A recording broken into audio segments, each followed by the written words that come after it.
The first book of Samuel, chapter 1.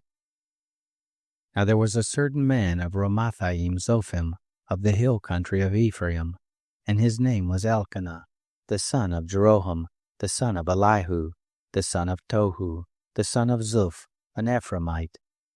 And he had 2 wives. The name of the one was Hannah, and the name of the other Peninnah.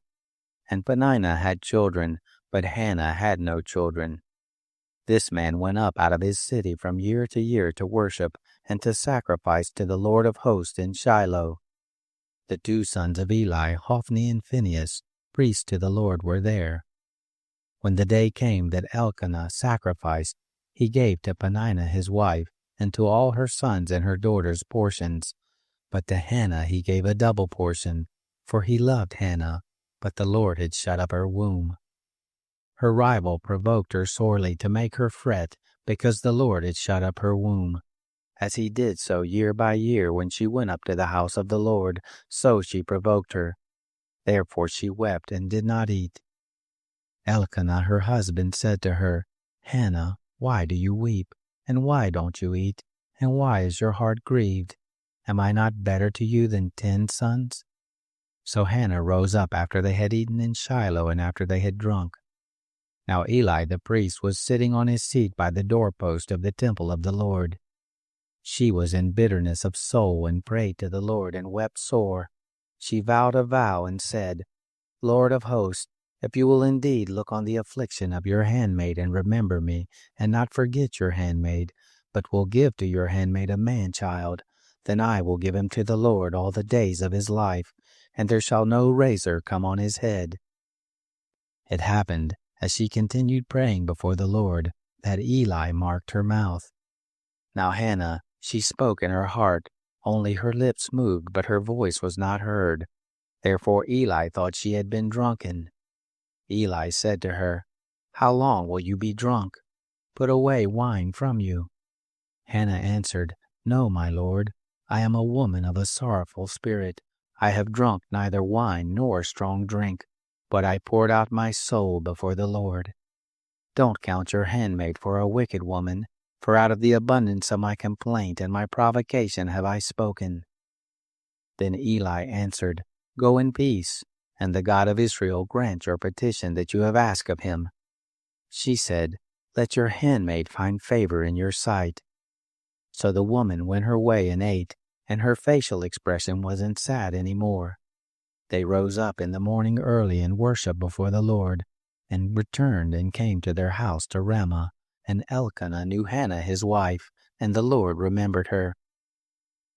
It happened, when the time was come about, that Hannah conceived, and bore a son, and she named him Samuel, saying, Because I have asked him of the Lord.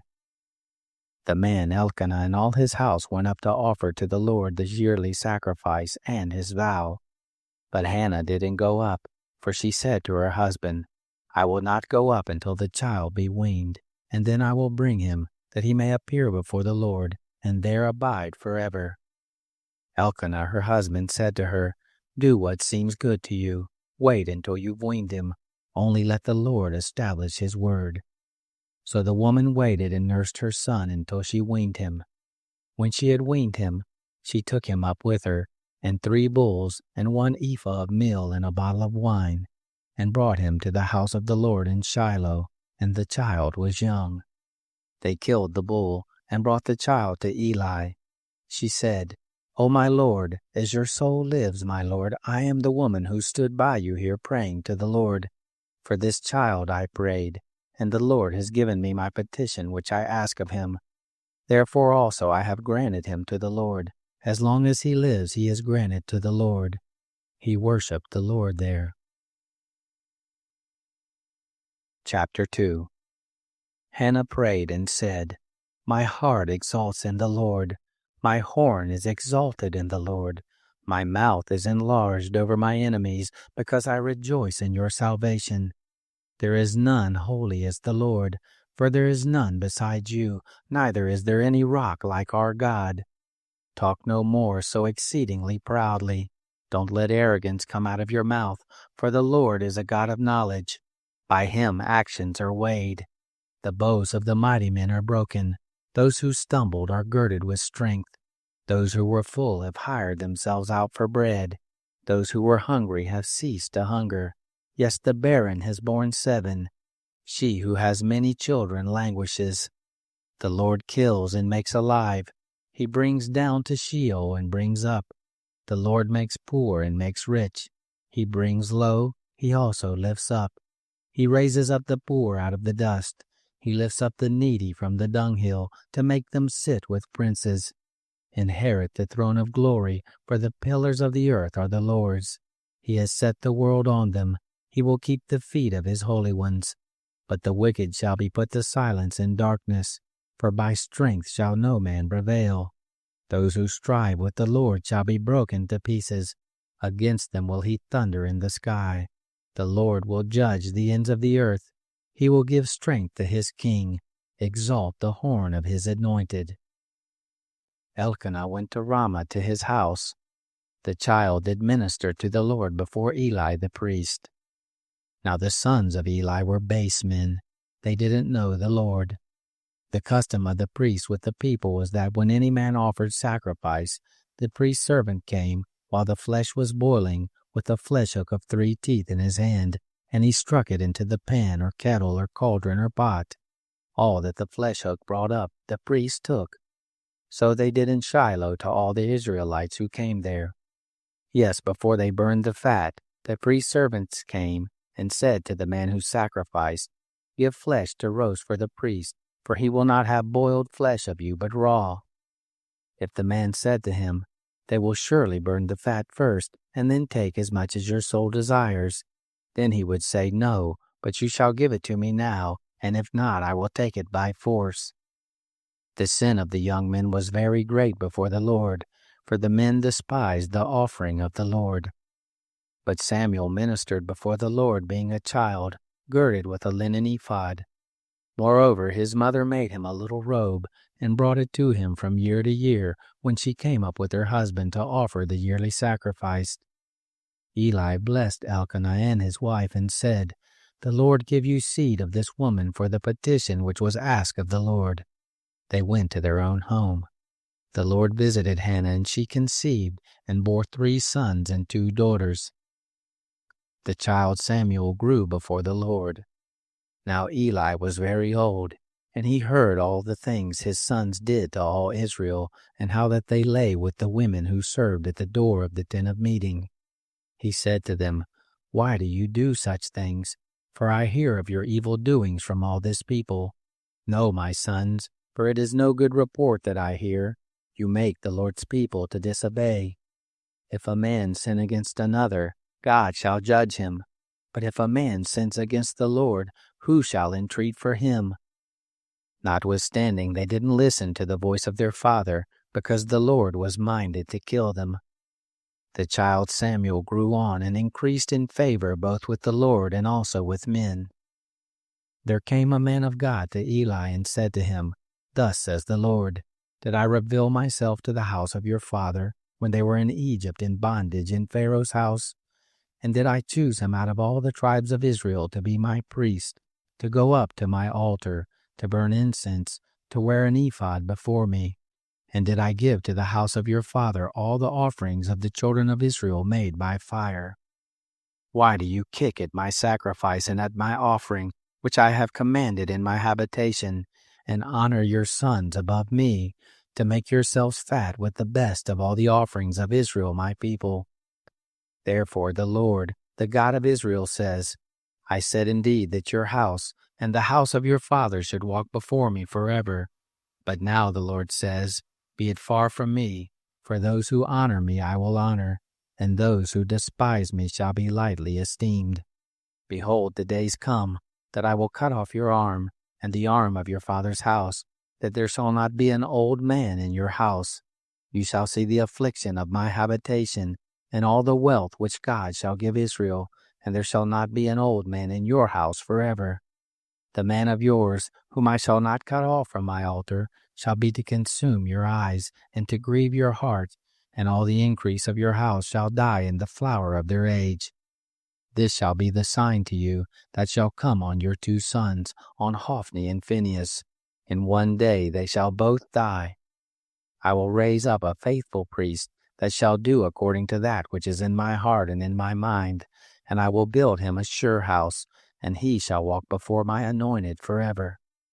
It shall happen that every one who is left in your house shall come and bow down to him for a piece of silver and a loaf of bread, and shall say, Please put me into one of the priest offices, that I may eat a morsel of bread. Chapter 3. The child Samuel ministered to the Lord before Eli. The word of the Lord was precious in those days. There was no frequent vision. It happened at that time, when Eli was laid down in his place. Now his eyes had begun to grow dim so that he could not see, and the lamp of God hadn't yet gone out, and Samuel had laid down to sleep in the temple of the Lord, where the ark of God was, that the Lord called Samuel, and he said, Here I am. He ran to Eli and said, Here am I, for you called me. He said, I didn't call. Lie down again. He went and laid down. The Lord called yet again, Samuel. Samuel arose and went to Eli and said, Here I am, for you called me. He answered, I didn't call, my son. Go lie down again. Now Samuel didn't know the Lord, neither was the word of the Lord yet revealed to him. The Lord called Samuel again the 3rd time. He arose and went to Eli and said, Here am I, for you called me. Eli perceived that the Lord had called the child. Therefore Eli said to Samuel, Go, lie down, and it shall be, if he call you, that you shall say, Speak, Lord, for your servant hears. So Samuel went and lay down in his place. The Lord came and stood, and called as at other times, Samuel, Samuel. Then Samuel said, Speak, for your servant hears.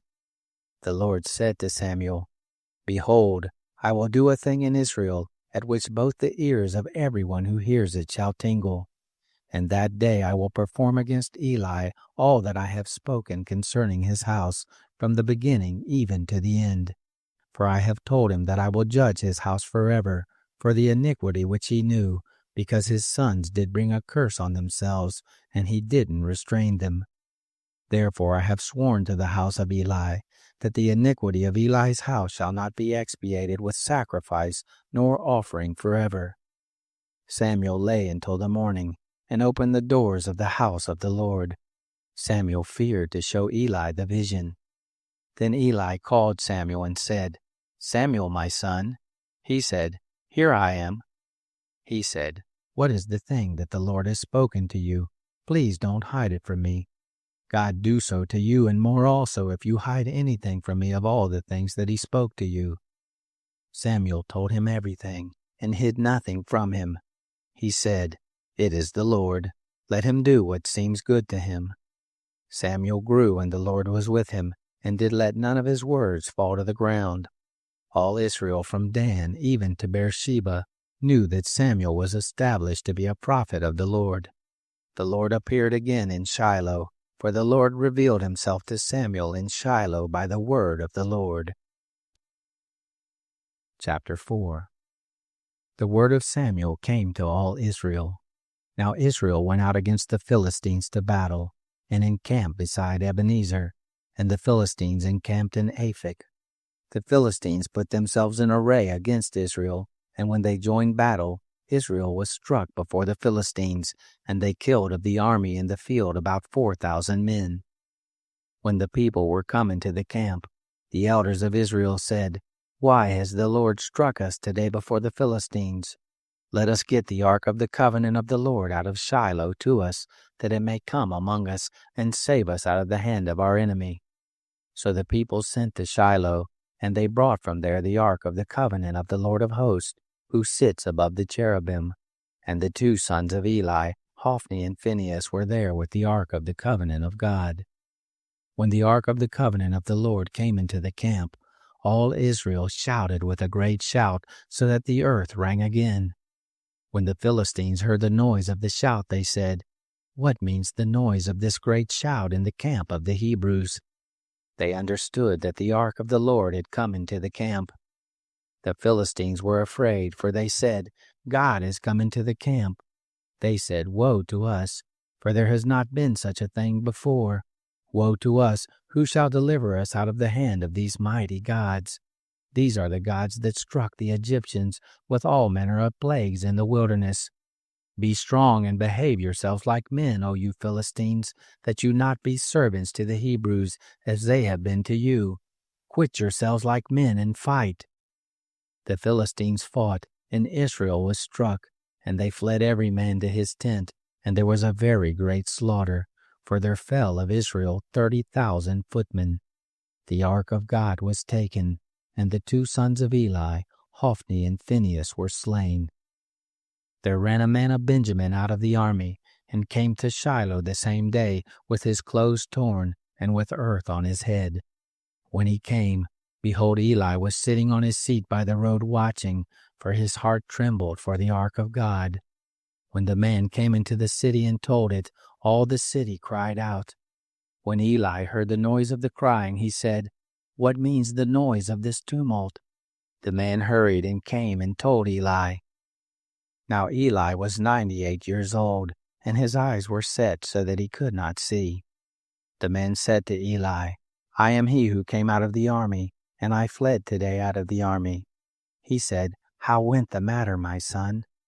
He who brought the news answered, Israel is fled before the Philistines, and there has been also a great slaughter among the people, and your 2 sons also, Hophni and Phinehas, are dead, and the ark of God is taken. It happened, when he made mention of the ark of God, that Eli fell from off his seat backward by the side of the gate, and his neck broke, and he died, for he was an old man and heavy. He had judged Israel 40 years. His daughter-in-law, Phinehas' wife, was with child near to be delivered, and when she heard the news that the ark of God was taken, and that her father-in-law and her husband were dead, she bowed herself and brought forth, for her pains came on her. About the time of her death, the women who stood by her said to her, Don't be afraid, for you have brought forth a son. But she didn't answer, neither did she regard it. She named the child Ichabod, saying, The glory is departed from Israel, because the ark of God was taken, and because of her father-in-law and her husband. She said, The glory is departed from Israel, for the ark of God is taken. Chapter 5. Now the Philistines had taken the ark of God, and they brought it from Ebenezer to Ashdod. The Philistines took the ark of God, and brought it into the house of Dagon, and set it by Dagon. When they of Ashdod arose early on the next day, behold, Dagon was fallen on his face to the ground before the ark of the Lord. They took Dagon and set him in his place again. When they arose early on the next day, behold, Dagon was fallen on his face to the ground before the ark of the Lord, and the head of Dagon and both the palms of his hands lay cut off on the threshold. Only the stump of Dagon was left to him. Therefore neither the priest of Dagon, nor any who come into Dagon's house, tread on the threshold of Dagon in Ashdod to this day. But the hand of the Lord was heavy on them of Ashdod, and he destroyed them, and struck them with tumors, even Ashdod and the borders of it. When the men of Ashdod saw that it was so, they said, The ark of the God of Israel shall not abide with us, for his hand is sore on us, and on Dagon our God. They sent therefore and gathered all the lords of the Philistines to them, and said, What shall we do with the ark of the God of Israel? They answered, Let the ark of the God of Israel be carried about to Gath. They carried the ark of the God of Israel there. It happened that after they had carried it there, the hand of the Lord was against the city with a very great confusion, and he struck the men of the city, both small and great, and tumors broke out on them. So they sent the ark of God to Ekron. It happened as the ark of God came to Ekron that the Ekronites cried out, saying, They have brought about the ark of the God of Israel to us, to kill us and our people. They sent and gathered together all the lords of the Philistines, and they said, Send the ark of the God of Israel away, and let it go again to its own place, that it not kill us and our people. for there was deadly confusion throughout all the city. The hand of God was very heavy there. The men who didn't die were struck with the tumors, and the cry of the city went up to heaven. Chapter 6. The ark of the Lord was in the country of the Philistines 7 months. The Philistines called for the priests and the diviners, saying, "What shall we do with the ark of the Lord? Show us with which we shall send it to its place." They said, "If you send away the ark of the God of Israel, don't send it empty, but by all means return him a trespass offering. Then you shall be healed, and it shall be known to you why his hand is not removed from you."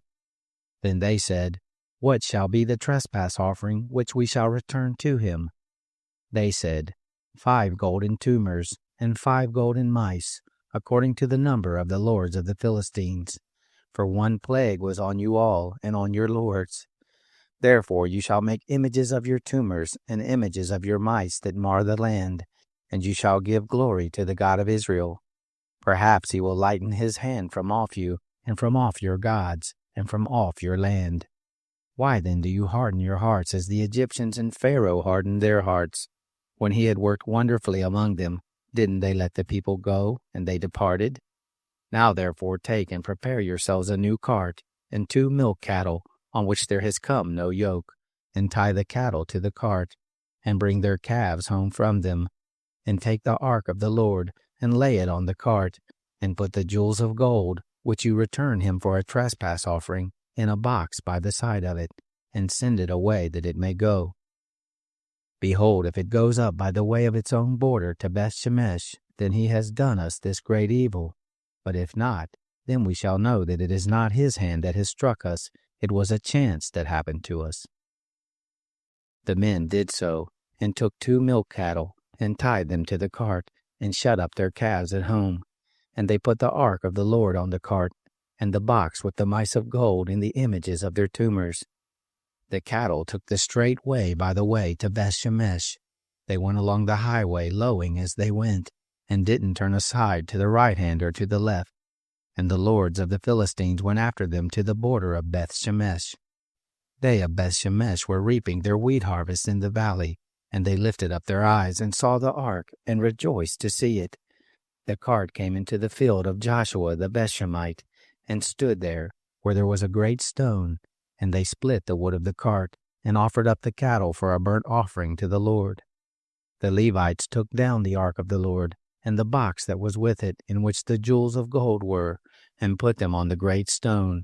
And the men of Beth-shemesh offered burnt offerings and sacrificed sacrifices the same day to the Lord. When the 5 lords of the Philistines had seen it, they returned to Ekron the same day. These are the golden tumors which the Philistines returned for a trespass offering to the Lord.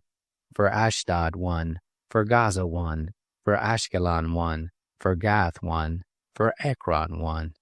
And the golden mice, according to the number of all the cities of the Philistines belonging to the 5 lords, both of the fortified cities and of country villages, even to the great stone, whereon they set down the ark of the Lord, which stone remains to this day in the field of Joshua the Beth-shemite. He struck of the men of Beth-shemesh, because they had looked into the ark of the Lord. He struck of the people 50,070 men, and the people mourned, because the Lord had struck the people with a great slaughter. The men of Beth-shemesh said, "Who is able to stand before the Lord, this holy God? And to whom shall he go up from us?" They sent messengers to the inhabitants of Kiriath-Jearim, saying, "The Philistines have brought back the ark of the Lord. Come down and bring it up to you." Chapter 7. The men of Kiriath-Jearim came and fetched up the ark of the Lord, and brought it into the house of Abinadab in the hill, and sanctified Eleazar his son to keep the ark of the Lord. It happened, from the day that the ark abode in Kiriath-Jearim, that the time was long, for it was 20 years, and all the house of Israel lamented after the Lord. Samuel spoke to all the house of Israel, saying, "If you do return to the Lord with all your heart, then put away the foreign gods and the Ashtaroth from among you, and direct your hearts to the Lord, and serve him only, and he will deliver you out of the hand of the Philistines." Then the children of Israel did put away the Baals and the Ashtaroth, and served the Lord only. Samuel said, Gather all Israel to Mizpah, and I will pray for you to the Lord. They gathered together to Mizpah and drew water, and poured it out before the Lord, and fasted on that day, and said there, We have sinned against the Lord. Samuel judged the children of Israel in Mizpah. When the Philistines heard that the children of Israel were gathered together at Mizpah, the lords of the Philistines went up against Israel. When the children of Israel heard it, they were afraid of the Philistines. The children of Israel said to Samuel, Don't cease to cry to the Lord our God for us, that he will save us out of the hand of the Philistines.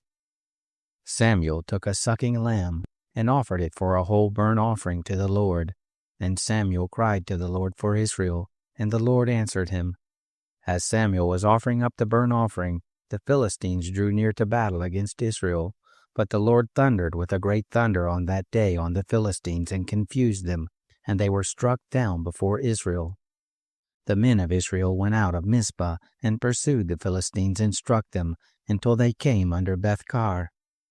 Then Samuel took a stone, and set it between Mizpah and Shin, and called the name of it Ebenezer, saying, Hitherto has the Lord helped us. So the Philistines were subdued, and they came no more within the border of Israel. And the hand of the Lord was against the Philistines all the days of Samuel. The cities which the Philistines had taken from Israel were restored to Israel, from Ekron even to Gath, and the border of it did Israel deliver out of the hand of the Philistines. There was peace between Israel and the Amorites. Samuel judged Israel all the days of his life. He went from year to year in circuit to Bethel and Gilgal and Mizpah, and he judged Israel in all those places. His return was to Ramah, for there was his house, and there he judged Israel, and he built there an altar to the Lord. Chapter 8. It happened when Samuel was old, that he made his sons judges over Israel. Now the name of his firstborn was Joel, and the name of his second Abijah. They were judges in Beersheba. His sons didn't walk in his ways, but turned aside after money, and took bribes, and perverted justice. Then all the elders of Israel gathered themselves together, and came to Samuel to Ramah, and they said to him, Behold, you are old, and your sons don't walk in your ways. Now make us a king to judge us like all the nations. But the thing displeased Samuel when they said, Give us a king to judge us. Samuel prayed to the Lord. The Lord said to Samuel, Listen to the voice of the people in all that they tell you, for they have not rejected you, but they have rejected me, that I should not be king over them.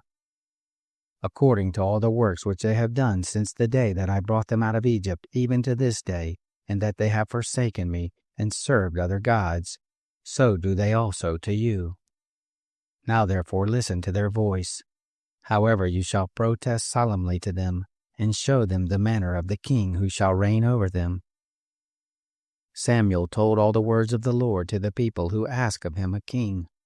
He said, This will be the manner of the king who shall reign over you. He will take your sons, and appoint them to him for his chariots, and to be his horsemen, and they shall run before his chariots. And he will appoint them to him for captains of thousands, and captains of 50s. And he will set some to plow his ground, and to reap his harvest, and to make his instruments of war, and the instruments of his chariots. He will take your daughters to be perfumers, and to be cooks, and to be bakers. He will take your fields, and your vineyards, and your olive groves, even the best of them, and give them to his servants. He will take the tenth of your seed, and of your vineyards, and give to his officers and to his servants. He will take your men servants and your maid servants, and your best young men and your donkeys, and put them to his work. He will take the tenth of your flocks, and you shall be as his servants. You shall cry out in that day because of your king, whom you shall have chosen, and the Lord will not answer you in that day. But the people refused to listen to the voice of Samuel, and they said, No, but we will have a king over us, that we also may be like all the nations, and that our king may judge us, and go out before us and fight our battles. Samuel heard all the words of the people, and he rehearsed them in the ears of the Lord. The Lord said to Samuel, "Listen to their voice, and make them a king." Samuel said to the men of Israel, "Go, every man to his city." Chapter 9. Now there was a man of Benjamin, whose name was Kish, the son of Abiel, the son of Zeror, the son of Bechorath, the son of Aphiah, the son of a Benjamite, a mighty man of valor. He had a son whose name was Saul, an impressive young man, and there was not among the children of Israel a better person than he. From his shoulders and upward he was higher than any of the people. The donkeys of Kish, Saul's father, were lost. Kish said to Saul his son, "Take now one of the servants with you, and arise, go seek the donkeys." He passed through the hill country of Ephraim, and passed through the land of Shalisha, but they didn't find them. Then they passed through the land of Shalim, and they weren't there. And he passed through the land of the Benjamites, but they didn't find them. When they had come to the land of Zuph, Saul said to his servant who was with him, "Come and let us return, lest my father leave off caring for the donkeys and be anxious for us." He said to him, "See now, there is in this city a man of God, and he is a man who is held in honor, and all that he says surely comes to pass. Now let us go there. Perhaps he can tell us concerning our journey where we go." Then Saul said to his servant, "But if we go, what shall we bring the man? For the bread is spent in our vessels, and there is not a present to bring to the man of God. What do we have?" The servant answered Saul again and said, "Look, I have in my hand the fourth part of a shekel of silver. That I will give to the man of God to tell us our way." In earlier times in Israel, when a man went to inquire of God, this is what he said, "Come and let us go to the seer." For he who is now called a prophet was before called a seer. Then Saul said to his servant, "Well said, come, let us go." So they went to the city where the man of God was, and they went up the ascent to the city. They found young maidens going out to draw water, and said to them, "Is the seer here?" They answered them and said, "He is. Look, he is before you. Hurry up now, for he has come today into the city, for the people have a sacrifice today in the high place. As soon as you are come into the city, you shall immediately find him, before he goes up to the high place to eat. For the people will not eat until he comes, because he does bless the sacrifice, and afterwards they eat who are invited. Now therefore go up, for at this time you'll find him." They went up to the city, and as they came within the city, behold, Samuel came out toward them to go up to the high place. Now the Lord had revealed to Samuel a day before Saul came, saying, "Tomorrow about this time I will send you a man out of the land of Benjamin, and you shall anoint him to be the prince over my people Israel, and he shall save my people out of the hand of the Philistines, for I have looked on my people, because their cry is come to me." When Samuel saw Saul, the Lord said to him, "Look, the man of whom I spoke to you, this same shall have authority over my people." Then Saul drew near to Samuel in the gate and said, "Tell me, please, where the seer's house is." Samuel answered Saul and said, "I am the seer. Go up before me to the high place, for you shall eat with me today, and in the morning I will let you go, and will tell you all that is in your heart. As for your donkeys who were lost 3 days ago, don't set your mind on them, for they are found. For whom is all that is desirable in Israel? Is it not for you, and for all your father's house?" Saul answered, "Am I not a Benjamite, of the smallest of the tribes of Israel, and my family the least of all the families of the tribe of Benjamin? Why do you speak to me after this way?" Samuel took Saul and his servant, and brought them into the guest chamber, and made them sit in the best place among those who were invited, who were about 30 persons. Samuel said to the cook, "Bring the portion which I gave you, of which I said to you, set it by you." The cook took up the thigh, and that which was on it, and set it before Saul. Samuel said, "Behold, that which has been reserved, set it before you and eat, because to the appointed time has it been kept for you. For I said, I have invited the people." So Saul ate with Samuel that day. When they were come down from the high place into the city, he talked with Saul on the housetop. They arose early, and it happened about the spring of the day that Samuel called to Saul on the housetop, saying, Rise up, that I may send you away. Saul arose, and they went out both of them, he and Samuel, abroad. As they were going down at the end of the city, Samuel said to Saul, Bid the servant go on before us. And he passed on. But you stand still first, that I may cause you to hear the word of God. Chapter 10. Then Samuel took the vial of oil and poured it on his head and kissed him and said, Isn't it that the Lord has anointed you to be prince over his inheritance? When you are departed from me today, then you shall find 2 men by Rachel's tomb in the border of Benjamin at Zelzah, and they will tell you, The donkeys which you seek are found, and behold, your father has left off caring for the donkeys, and is anxious for you, saying, What shall I do for my son?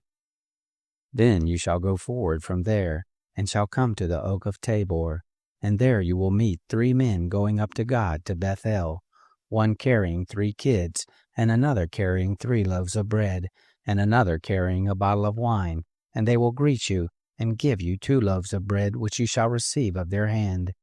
After that you will come to the hill of God, where there is a garrison of the Philistines, and it will happen, when you are come there to the city, that you will meet a band of prophets coming down from the high place with a psaltery, and a tambourine, and a pipe, and a harp before them. And they will be prophesying. And the Spirit of the Lord will come mightily on you, and you shall prophesy with them, and shall be turned into another man.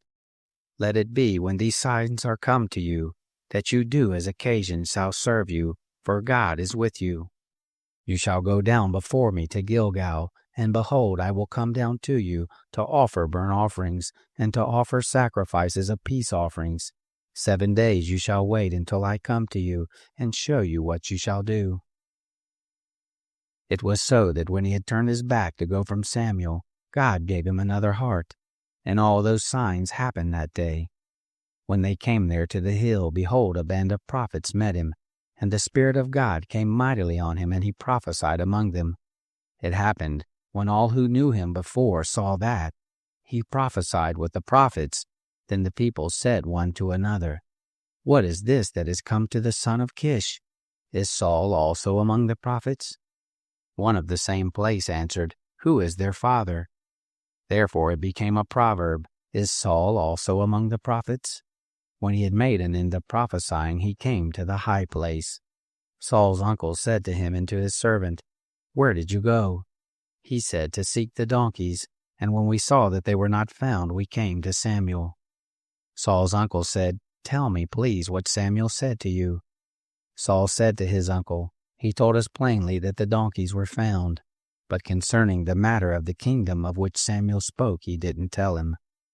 Samuel called the people together to the Lord to Mizpah, and he said to the children of Israel, Thus says the Lord, the God of Israel, I brought up Israel out of Egypt, and I delivered you out of the hand of the Egyptians, and out of the hand of all the kingdoms that oppressed you. But you have this day rejected your God, who himself saves you out of all your calamities and your distresses, and you have said to him, No, but set a king over us. Now therefore present yourselves before the Lord by your tribes and by your thousands. So Samuel brought all the tribes of Israel near, and the tribe of Benjamin was taken. He brought the tribe of Benjamin near by their families, and the family of the Matrites was taken, and Saul the son of Kish was taken. But when they sought him, he could not be found. Therefore they asked of the Lord further, Is there yet a man to come here? The Lord answered, Behold, he has hid himself among the baggage. They ran and bought him there, and when he stood among the people, he was higher than any of the people from his shoulders upward. And Samuel said to all the people, You see him whom the Lord has chosen, that there is none like him among all the people. All the people shouted and said, Long live the king. Then Samuel told the people the manner of the kingdom, and wrote it in a book, and laid it up before the Lord. Samuel sent all the people away, every man to his house. Saul also went to his house to Gibeah, and there went with him the host whose hearts God had touched. But certain worthless fellows said, How can this man save us? They despised him and brought him no present, but he held his peace. Chapter 11.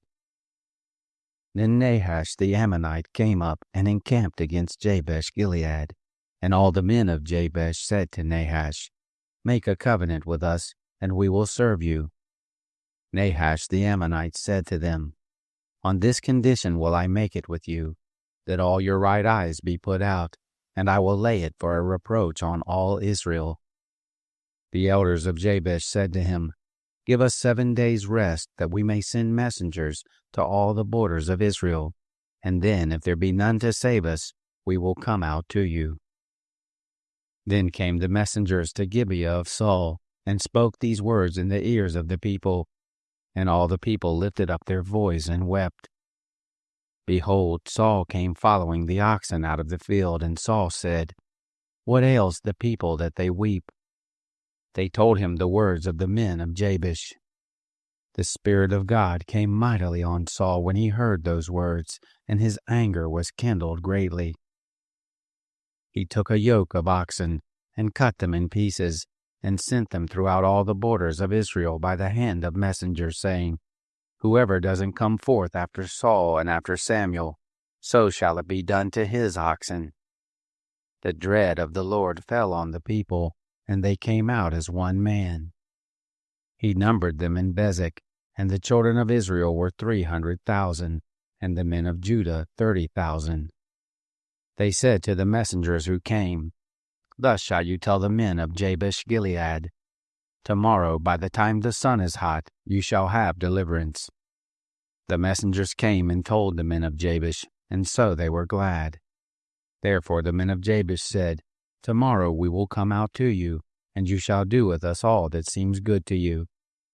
It was so on the next day, that Saul put the people in 3 companies, and they came into the midst of the camp in the morning watch, and struck the Ammonites until the heat of the day.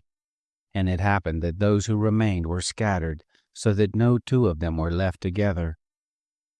The people said to Samuel, Who is he who said, Shall Saul reign over us? Bring the men, that we may put them to death. Saul said, There shall not a man be put to death this day, for today the Lord has worked deliverance in Israel. Then Samuel said to the people, Come, and let us go to Gilgal and renew the kingdom there. And all the people went to Gilgal, and there they made Saul king before the Lord, in Gilgal, and there they offered sacrifices of peace offerings before the Lord. And there Saul and all the men of Israel rejoiced greatly. Chapter 12.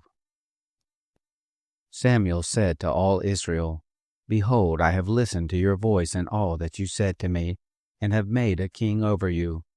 Now, behold, the king walks before you, and I am old and gray-headed, and behold, my sons are with you, and I have walked before you from my youth to this day. Here I am, witness against me before the Lord and before his anointed. Whose ox have I taken? Or whose donkey have I taken? Or whom have I defrauded? Whom have I oppressed? Or of whose hand have I taken a ransom to blind my eyes? And I will restore it to you.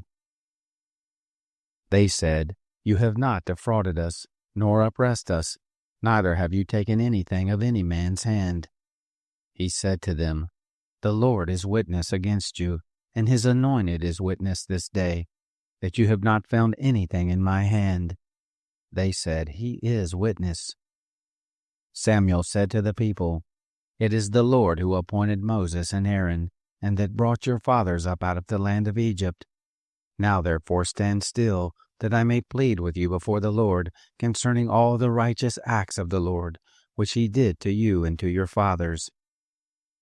When Jacob was come into Egypt, and your fathers cried to the Lord, then the Lord sent Moses and Aaron, who brought forth your fathers out of Egypt, and made them to dwell in this place. But they forgot the Lord their God, and he sold them into the hand of Sisera, captain of the host of Hazor, and into the hand of the Philistines, and into the hand of the king of Moab, and they fought against them. They cried to the Lord and said, We have sinned, because we have forsaken the Lord, and have served the Baals and the Ashtaroth. But now deliver us out of the hand of our enemies, and we will serve you. The Lord sent Jerubbaal, and Badon, and Jephthah, and Samuel, and delivered you out of the hand of your enemies on every side, and you lived in safety. When you saw that Nahash the king of the children of Ammon came against you, you said to me, No, but a king shall reign over us, when the Lord your God was your king. Now therefore see the king whom you have chosen, and whom you have asked for, and behold, the Lord has set a king over you. If you will fear the Lord, and serve him, and listen to his voice, and not rebel against the commandment of the Lord, both you and also the king who reigns over you are followers of the Lord your God. Well, but if you will not listen to the voice of the Lord, but rebel against the commandment of the Lord, then will the hand of the Lord be against you as it was against your fathers. Now therefore stand still, and see this great thing which the Lord will do before your eyes.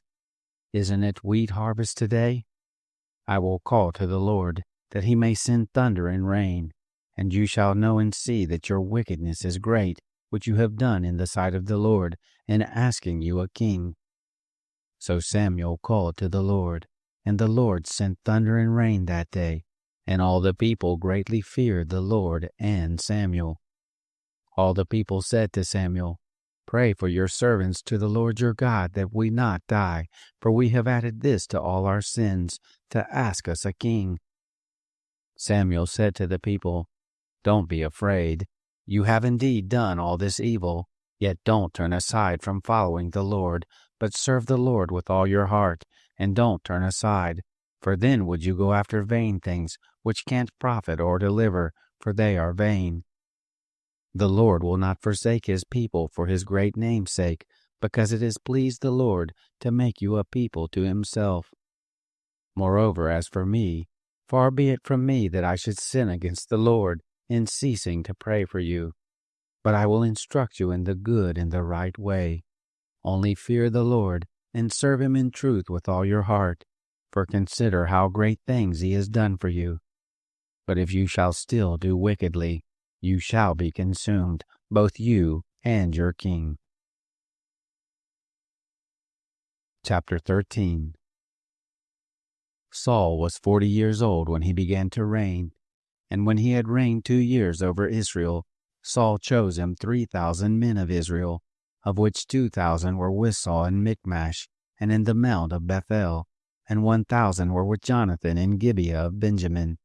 And the rest of the people he sent, every man to his tent. Jonathan struck the garrison of the Philistines that was in Geba, and the Philistines heard of it. Saul blew the trumpet throughout all the land, saying, Let the Hebrews hear. All Israel heard that Saul had struck the garrison of the Philistines, and also that Israel was had an abomination with the Philistines. The people were gathered together after Saul to Gilgal. The Philistines assembled themselves together to fight with Israel, 30,000 chariots, and 6,000 horsemen, and people as the sand which is on the open seashore in multitude. And they came up and encamped in Michmash, eastward of Beth-aven. When the men of Israel saw that they were in a strait, for the people were distressed, then the people did hide themselves in caves, and in thickets, and in rocks, and in coverts, and in pits. Now some of the Hebrews had gone over the Jordan to the land of Gad and Gilead. But as for Saul, he was yet in Gilgal, and all the people followed him trembling.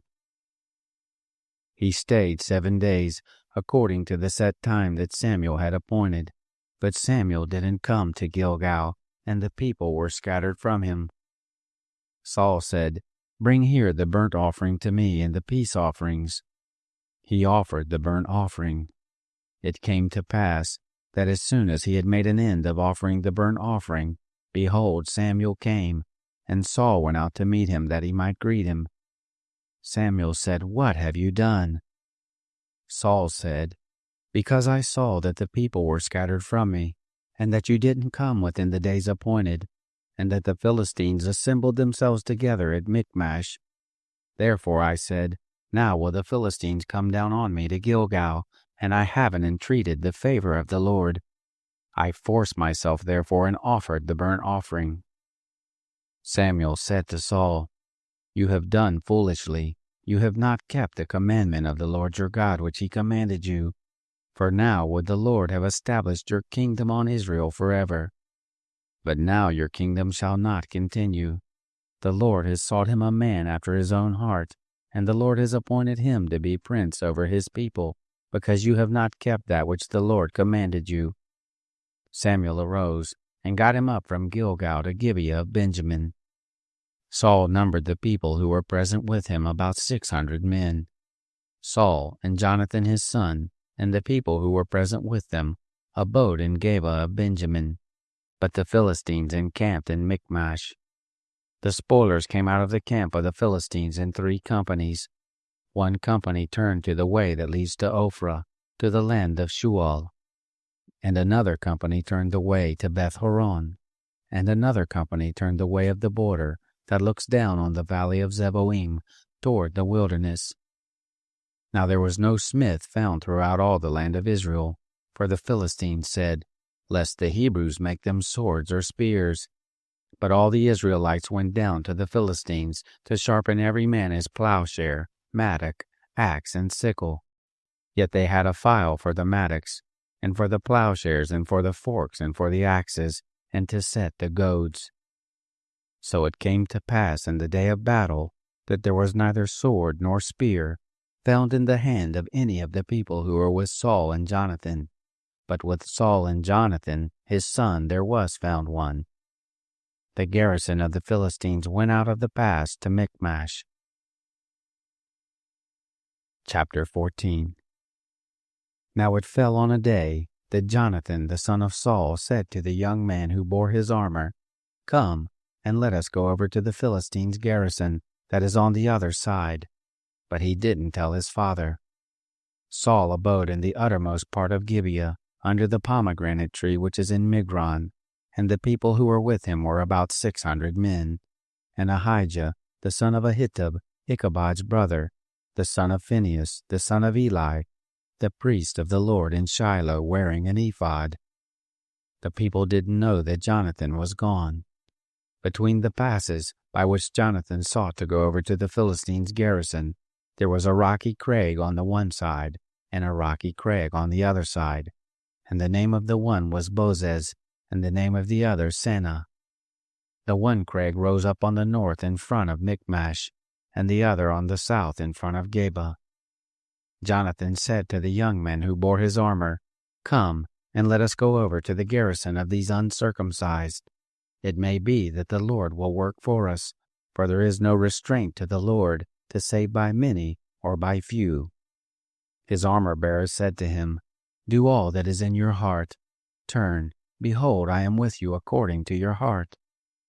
Then Jonathan said, Look, we will pass over to the men, and we will disclose ourselves to them.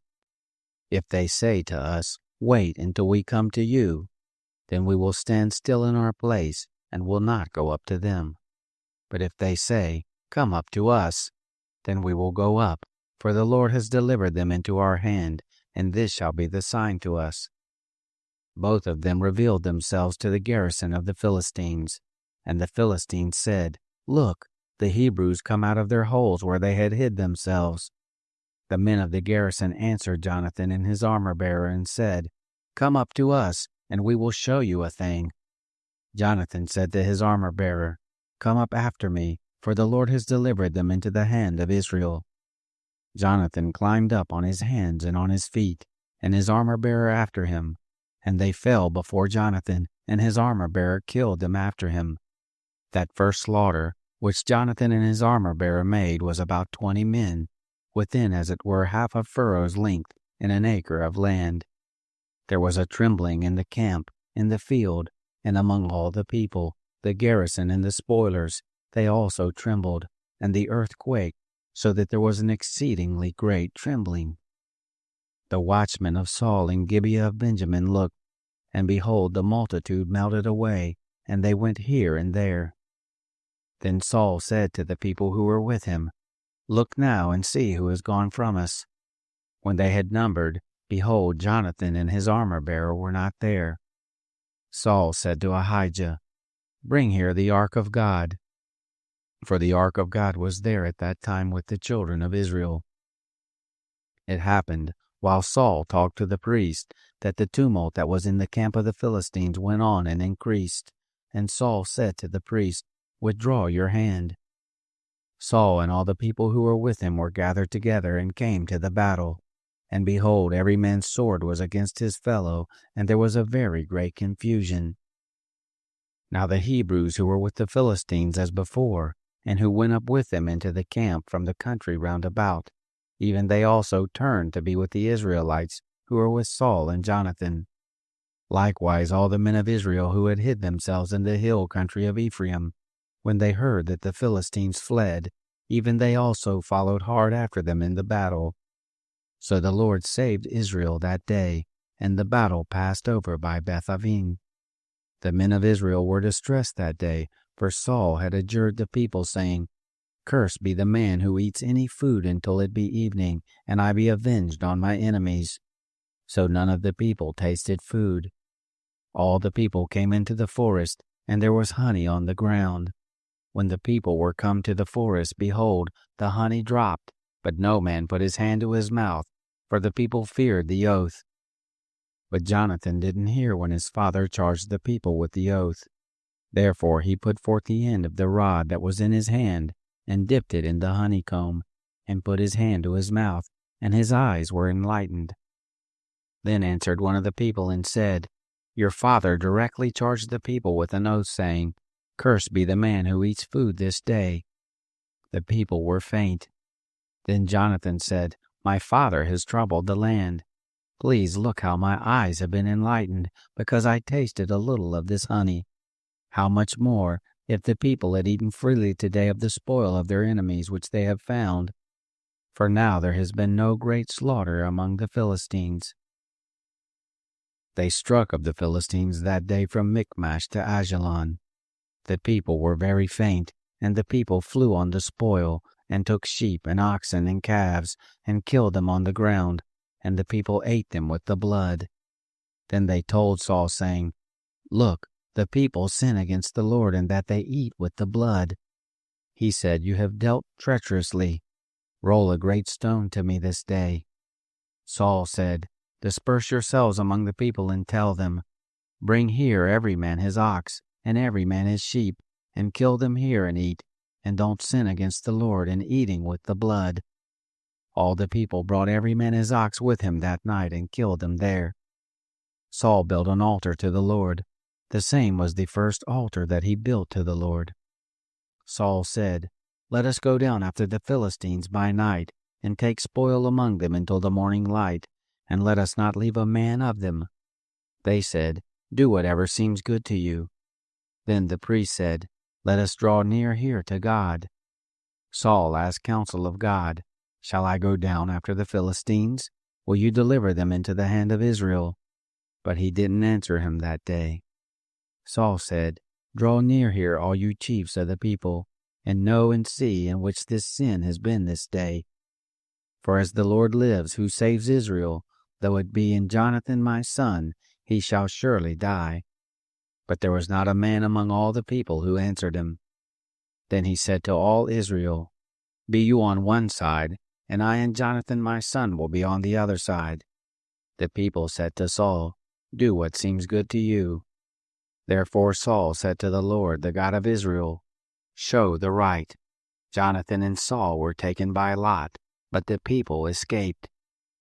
Saul said, "Cast lots between me and Jonathan my son." Jonathan was taken. Then Saul said to Jonathan, "Tell me what you have done." Jonathan told him and said, "I did certainly taste a little honey with the end of the rod that was in my hand, and behold, I must die?" Saul said, "God do so and more also, for you shall surely die, Jonathan." The people said to Saul, "Shall Jonathan die, who has worked this great salvation in Israel? Far from it. As the Lord lives, there shall not one hair of his head fall to the ground, for he has worked with God this day." So the people rescued Jonathan, that he didn't die. Then Saul went up from following the Philistines, and the Philistines went to their own place. Now when Saul had taken the kingdom over Israel, he fought against all his enemies on every side, against Moab, and against all the children of Ammon, and against Edom, and against the kings of Zobah, and against the Philistines, and wherever he turned himself, he put them to the worse. He did valiantly and struck the Amalekites, and delivered Israel out of the hands of those who despoiled them. Now the sons of Saul were Jonathan, and Ishvi, and Malchishua, and the names of his 2 daughters were these: the name of the firstborn Merab, and the name of the younger Michal. And the name of Saul's wife was Ahinoam, the daughter of Ahimaaz. The name of the captain of the host was Abner, the son of Ner, Saul's uncle. Kish was the father of Saul, and Ner, the father of Abner, was the son of Abiel. There was hard war against the Philistines all the days of Saul, and when Saul saw any mighty man or any valiant man, he took him to him. Chapter 15. Samuel said to Saul, "The Lord sent me to anoint you to be king over his people, over Israel. Now therefore listen to the voice of the words of the Lord. Thus says the Lord of armies, I have marked that which Amalek did to Israel, how he set himself against him in the way when he came up out of Egypt. Now go and strike Amalek, and utterly destroy all that they have, and don't spare them, but kill both man and woman, infant and suckling, ox and sheep, camel and donkey." Saul summoned the people, and numbered them in Telaim, 200,000 footmen, and 10,000 men of Judah. Saul came to the city of Amalek, and laid wait in the valley. Saul said to the Kenites, "Go, depart, get you down from among the Amalekites, lest I destroy you with them. For you have shown kindness to all the children of Israel when they came up out of Egypt." So the Kenites departed from among the Amalekites. Saul struck the Amalekites from Havilah as you go to Shur, that is before Egypt. He took Agag, the king of the Amalekites, alive, and utterly destroyed all the people with the edge of the sword. But Saul and the people spared Agag, and the best of the sheep and of the oxen, and of the fatlings and the lambs, and all that was good, and wouldn't utterly destroy them. But everything that was vile and refuse, that they utterly destroyed. Then the word of the Lord came to Samuel, saying, "It grieves me that I have set up Saul to be king, for he has turned back from following me, and has not performed my commandments." Samuel was angry, and he cried to the Lord all night. Samuel rose early to meet Saul in the morning, and it was told Samuel, saying, "Saul came to Carmel, and behold, he set up a monument, and turned and passed on, and went down to Gilgal."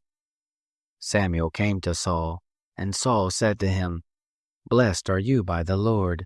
I have performed the commandment of the Lord." Samuel said, "What means then this bleating of the sheep in my ears, and the lowing of the oxen which I hear?"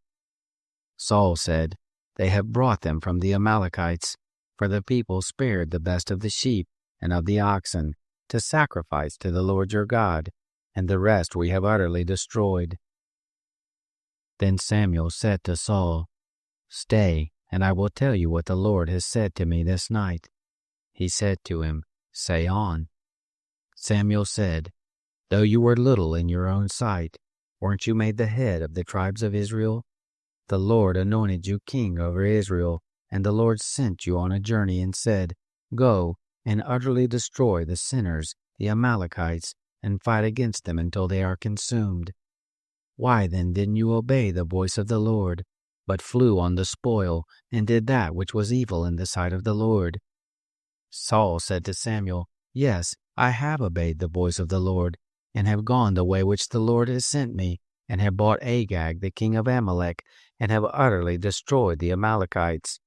But the people took of the spoil, sheep and oxen, the chief of the devoted things, to sacrifice to the Lord your God in Gilgal."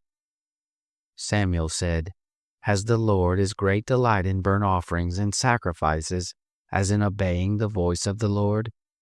Behold, to obey is better than sacrifice, and to listen than the fat of rams. For rebellion is as the sin of witchcraft, and stubbornness is as idolatry and the teraphim. Because you have rejected the word of the Lord, he has also rejected you from being king." Saul said to Samuel, "I have sinned, for I have transgressed the commandment of the Lord, and your words, because I feared the people and obeyed their voice. Now therefore, please pardon my sin, and turn again with me that I may worship the Lord." Samuel said to Saul, "I will not return with you, for you have rejected the word of the Lord, and the Lord has rejected you from being king over Israel." As Samuel turned about to go away, Saul laid hold on the skirt of his robe, and it tore. Samuel said to him, "The Lord has torn the kingdom of Israel from you this day, and has given it to a neighbor of yours who is better than you. Also the strength of Israel will not lie nor repent, for he is not a man that he should repent." Then he said, "I have sinned, yet honor me now, please, before the elders of my people and before Israel, and turn again with me, that I may worship the Lord your God." So Samuel turned again after Saul, and Saul worshipped the Lord. Then Samuel said, "Bring here to me Agag, the king of the Amalekites." Agag came to him cheerfully. Agag said, "Surely the bitterness of death is past." Samuel said, "As your sword has made women childless, so shall your mother be childless among women." Samuel hewed Agag in pieces before the Lord in Gilgal. Then Samuel went to Ramah, and Saul went up to his house to Gibeah of Saul. Samuel came no more to see Saul until the day of his death, for Samuel mourned for Saul, and the Lord grieved that he had made Saul king over Israel. Chapter 16. The Lord said to Samuel, "How long will you mourn for Saul, seeing I have rejected him from being king over Israel? Fill your horn with oil and go. I will send you to Jesse the Bethlehemite, for I have provided me a king among his sons." Samuel said, "How can I go? If Saul hears it, he will kill me." The Lord said, "Take a heifer with you and say, I am come to sacrifice to the Lord. Call Jesse to the sacrifice, and I will show you what you shall do, and you shall anoint to me him whom I name to you." Samuel did that which the Lord spoke, and came to Bethlehem. The elders of the city came to meet him trembling, and said, "Do you come peaceably?" He said, "Peaceably I am come to sacrifice to the Lord." "Sanctify yourselves and come with me to the sacrifice." He sanctified Jesse and his sons, and called them to the sacrifice. It happened, when they had come, that he looked at Eliab, and said, "Surely the Lord's anointed is before him." But the Lord said to Samuel, "Don't look on his face, or on the height of his stature, because I have rejected him. For the Lord sees not as man sees, for man looks at the outward appearance, but the Lord looks at the heart." Then Jesse called Abinadab, and made him pass before Samuel. He said, "Neither has the Lord chosen this." Then Jesse made Shammah to pass by. He said, "Neither has the Lord chosen this one." Jesse made 7 of his sons to pass before Samuel. Samuel said to Jesse, "The Lord has not chosen these." Samuel said to Jesse, "Are these all your children?" He said, "There remains yet the youngest, and behold, he is keeping the sheep."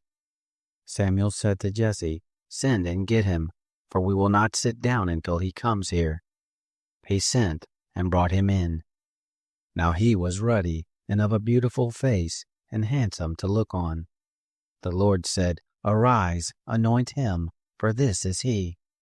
Then Samuel took the horn of oil, and anointed him in the midst of his brothers. And the Spirit of the Lord came mightily on David from that day forward. So Samuel rose up and went to Ramah. Now the Spirit of the Lord departed from Saul, and an evil spirit from the Lord troubled him. Saul's servants said to him, "See now, an evil spirit from God troubled you. Let our Lord now command your servants who are before you to seek out a man who is a skillful player on the harp. And it shall happen, when the evil spirit from God is on you, that he shall play with his hand, and you shall be well." Saul said to his servants, "Provide me now a man who can play well, and bring him to me." Then answered one of the young men and said, "Behold, I have seen a son of Jesse the Bethlehemite, who is skillful in playing, and a mighty man of valor, and a man of war, and prudent in speech, and a handsome person, and the Lord is with him." Therefore Saul sent messengers to Jesse and said, "Send me David your son, who is with the sheep." Jesse took a donkey loaded with bread, and a bottle of wine, and a kid, and sent them by David his son to Saul. David came to Saul and stood before him, and he loved him greatly, and he became his armor-bearer. Saul sent to Jesse, saying, "Please let David stand before me, for he has found favor in my sight." It happened, when the evil spirit from God was on Saul, that David took the harp and played with his hand. So Saul was refreshed and was well, and the evil spirit departed from him. Chapter 17. Now the Philistines gathered together their armies to battle, and they were gathered together at Soko, which belongs to Judah, and encamped between Soko and Azekah in Ephes Dammim. Saul and the men of Israel were gathered together, and encamped in the valley of Elah, and set the battle in array against the Philistines. The Philistines stood on the mountain on one side, and Israel stood on the mountain on the other side, and there was a valley between them. There went out a champion out of the camp of the Philistines, named Goliath of Gath, whose height was 6 cubits and a span. He had a helmet of brass on his head, and he was clad with a coat of mail, and the weight of the coat was 5,000 shekels of brass. He had brass shin armor on his legs, and a javelin of brass between his shoulders. The staff of his spear was like a weaver's beam, and his spear's head weighed 600 shekels of iron, and his shield-bearer went before him. He stood and cried to the armies of Israel and said to them, "Why are you come out to set your battle in array? Am I not a Philistine, and you servants to Saul? Choose a man for you, and let him come down to me. If he be able to fight with me and kill me, then we will be your servants. But if I prevail against him and kill him, then you shall be our servants and serve us." The Philistine said, "I defy the armies of Israel this day. Give me a man that we may fight together." When Saul and all Israel heard those words of the Philistine, they were dismayed and greatly afraid. Now David was the son of that Ephrathite of Bethlehem, Judah, whose name was Jesse, and he had 8 sons. And the man was an old man in the days of Saul, stricken in years among men. The 3 eldest sons of Jesse had gone after Saul to the battle, and the names of his 3 sons who went to the battle were Eliab the firstborn, and next to him Abinadab, and the third Shammah. David was the youngest, and the 3 eldest followed Saul. Now David went back and forth from Saul to feed his father's sheep at Bethlehem. The Philistine drew near morning and evening, and presented himself 40 days. Jesse said to David his son, "Take now for your brothers an ephah of this parched grain, and these 10 loaves, and carry them quickly to the camp for your brothers, and bring these 10 cheeses to the captain of their 1,000, and see how your brothers fare, and take their pledge." Now Saul and they and all the men of Israel were in the valley of Elah, fighting with the Philistines. David rose up early in the morning, and left the sheep with a keeper, and took and went as Jesse had commanded him. And he came to the place of the wagons, as the host which was going forth to the fight shouted for the battle. Israel and the Philistines put the battle in array, army against army. David left his baggage in the hand of the keeper of the baggage, and ran to the army, and came and greeted his brothers. As he talked with them, behold, there came up the champion, the Philistine of Gath, Goliath by name, out of the ranks of the Philistines, and spoke according to the same words, and David heard them. All the men of Israel, when they saw the man, fled from him, and were very afraid. The men of Israel said, "Have you seen this man who has come up?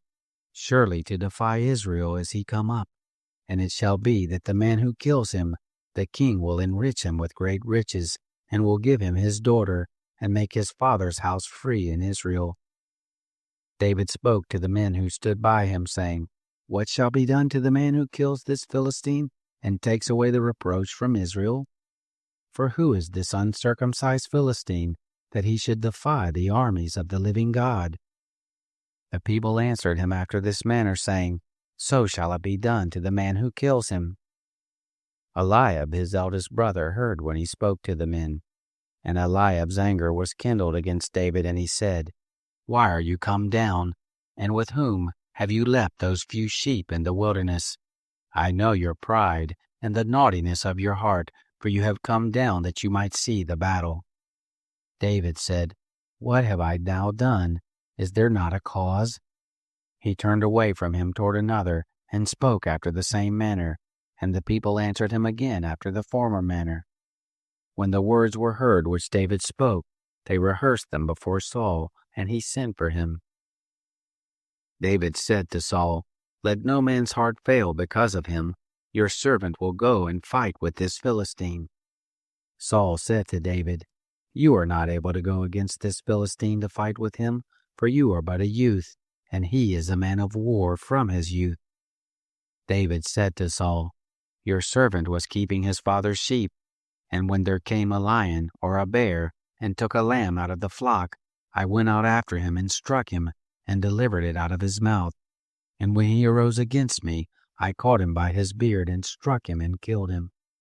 Your servant struck both the lion and the bear, and this uncircumcised Philistine shall be as one of them, seeing he has defied the armies of the living God. David said, The Lord who delivered me out of the paw of the lion and out of the paw of the bear, he will deliver me out of the hand of this Philistine. Saul said to David, Go, and the Lord shall be with you. Saul clad David with his clothing, and he put a helmet of brass on his head, and he clad him with a coat of mail. David girded his sword on his clothing, and he tried to go, for he had not proved it. David said to Saul, I can't go with these, for I have not proved them. David put them off him. He took his staff in his hand, and chose 5 smooth stones out of the brook, and put them in the shepherd's bag which he had, even in his wallet, and his sling was in his hand, and he drew near to the Philistine. The Philistine came on and drew near to David, and the man who bore the shield went before him. When the Philistine looked about and saw David, he disdained him, for he was but a youth, and ruddy, and fair of face. The Philistine said to David, Am I a dog, that you come to me with sticks? The Philistine cursed David by his gods. The Philistine said to David, Come to me, and I will give your flesh to the birds of the sky and to the animals of the field. Then David said to the Philistine, You come to me with a sword and with a spear and with a javelin, but I come to you in the name of the Lord of hosts, the God of the armies of Israel, whom you have defied. This day will the Lord deliver you into my hand, and I will strike you, and take your head from off you, and I will give the dead bodies of the host of the Philistines this day to the birds of the sky and to the wild animals of the earth, that all the earth may know that there is a God in Israel, and that all this assembly may know that the Lord doesn't save with sword and spear, for the battle is the Lord's, and he will give you into our hand. It happened, when the Philistine arose and came and drew near to meet David, that David hurried and ran toward the army to meet the Philistine. David put his hand in his bag, and took there a stone, and slung it, and struck the Philistine in his forehead, and the stone sank into his forehead, and he fell on his face to the earth. So David prevailed over the Philistine with a sling and with a stone, and struck the Philistine and killed him. But there was no sword in the hand of David. Then David ran and stood over the Philistine, and took his sword, and drew it out of the sheath, and killed him, and cut off his head. When the Philistines saw that their champion was dead, they fled. The men of Israel and of Judah arose and shouted, and pursued the Philistines, until you come to Gai, and to the gates of Ekron. The wounded of the Philistines fell down by the way to Sharaim, even to Gath and to Ekron. The children of Israel returned from chasing after the Philistines, and they plundered their camp. David took the head of the Philistine and brought it to Jerusalem, but he put his armor in his tent. When Saul saw David go forth against the Philistine, he said to Abner, the captain of the host, "Abner, whose son is this youth?" Abner said, "As your soul lives, O king, I can't tell." The king said, "Inquire whose son the young man is." As David returned from the slaughter of the Philistine, Abner took him and brought him before Saul with the head of the Philistine in his hand. Saul said to him, "Whose son are you, young man?" David answered, "I am the son of your servant Jesse, the Bethlehemite." Chapter 18. It happened, when he had made an end of speaking to Saul, that the soul of Jonathan was knit with the soul of David, and Jonathan loved him as his own soul. Saul took him that day and would not let him go any more to his father's house. Then Jonathan and David made a covenant, because he loved him as his own soul. Jonathan stripped himself of the robe that was on him and gave it to David, and his clothing, even to his sword, and to his bow, and to his sash. David went out wherever Saul sent him, and behaved himself wisely, and Saul set him over the men of war. And it was good in the sight of all the people, and also in the sight of Saul's servants. It happened as they came, when David returned from the slaughter of the Philistine, that the women came out of all the cities of Israel, singing and dancing, to meet King Saul, with tambourines, with joy, and with instruments of music. The women sang one to another as they played, and said, "Saul has slain his thousands, David his 10,000s." Saul was very angry, and this saying displeased him, and he said, "They have ascribed to David 10,000s, and to me they have ascribed but thousands. What can he have more but the kingdom itself?" Saul eyed David from that day forward. It happened on the next day that an evil spirit from God came mightily on Saul, and he prophesied in the midst of the house, and David played with his hand as he did day by day. Saul had his spear in his hand, and Saul cast the spear, for he said, "I will strike David even to the wall." David hid out of his presence twice. Saul was afraid of David, because the Lord was with him, and was departed from Saul. Therefore Saul removed him from him, and made him his captain over 1,000, and he went out and came in before the people. David behaved himself wisely in all his ways, and the Lord was with him. When Saul saw that he behaved himself very wisely, he stood in awe of him. But all Israel and Judah loved David, for he went out and came in before them. Saul said to David, "Behold, my elder daughter Merab, I will give her as wife. Only be valiant for me and fight the Lord's battles." For Saul said, "Don't let my hand be on him, but let the hand of the Philistines be on him." David said to Saul, "Who am I, and what is my life, or my father's family in Israel, that I should be son-in-law to the king?" But it happened at the time when Merab, Saul's daughter, should have been given to David, that she was given to Adriel the Maholathite as wife. Michal, Saul's daughter, loved David, and they told Saul, and the thing pleased him. Saul said, "I will give her to him, that she may be a snare to him, and that the hand of the Philistines may be against him." Therefore Saul said to David, "You shall this day be my son-in-law a second time." Saul commanded his servants, saying, "Commune with David secretly, and say, Behold, the king has delight in you, and all his servants love you. Now therefore be the king's son-in-law." Saul's servants spoke those words in the ear of David. David said, "Does it seem to you a light thing to be the king's son-in-law, seeing that I am a poor man and lightly esteemed?" Saul's servants told him what David said. Saul said, "This is what you shall tell David.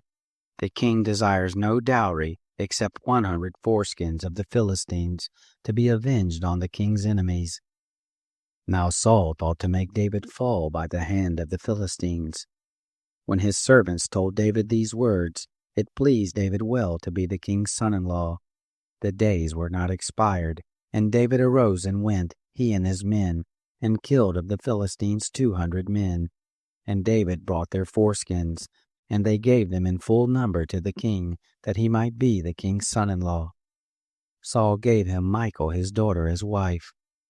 Saul saw and knew that the Lord was with David, and Michal, Saul's daughter, loved him.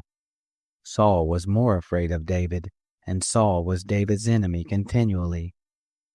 Then the princes of the Philistines went forth, and it happened, as often as they went forth, that David behaved himself more wisely than all the servants of Saul, so that his name was always talked about.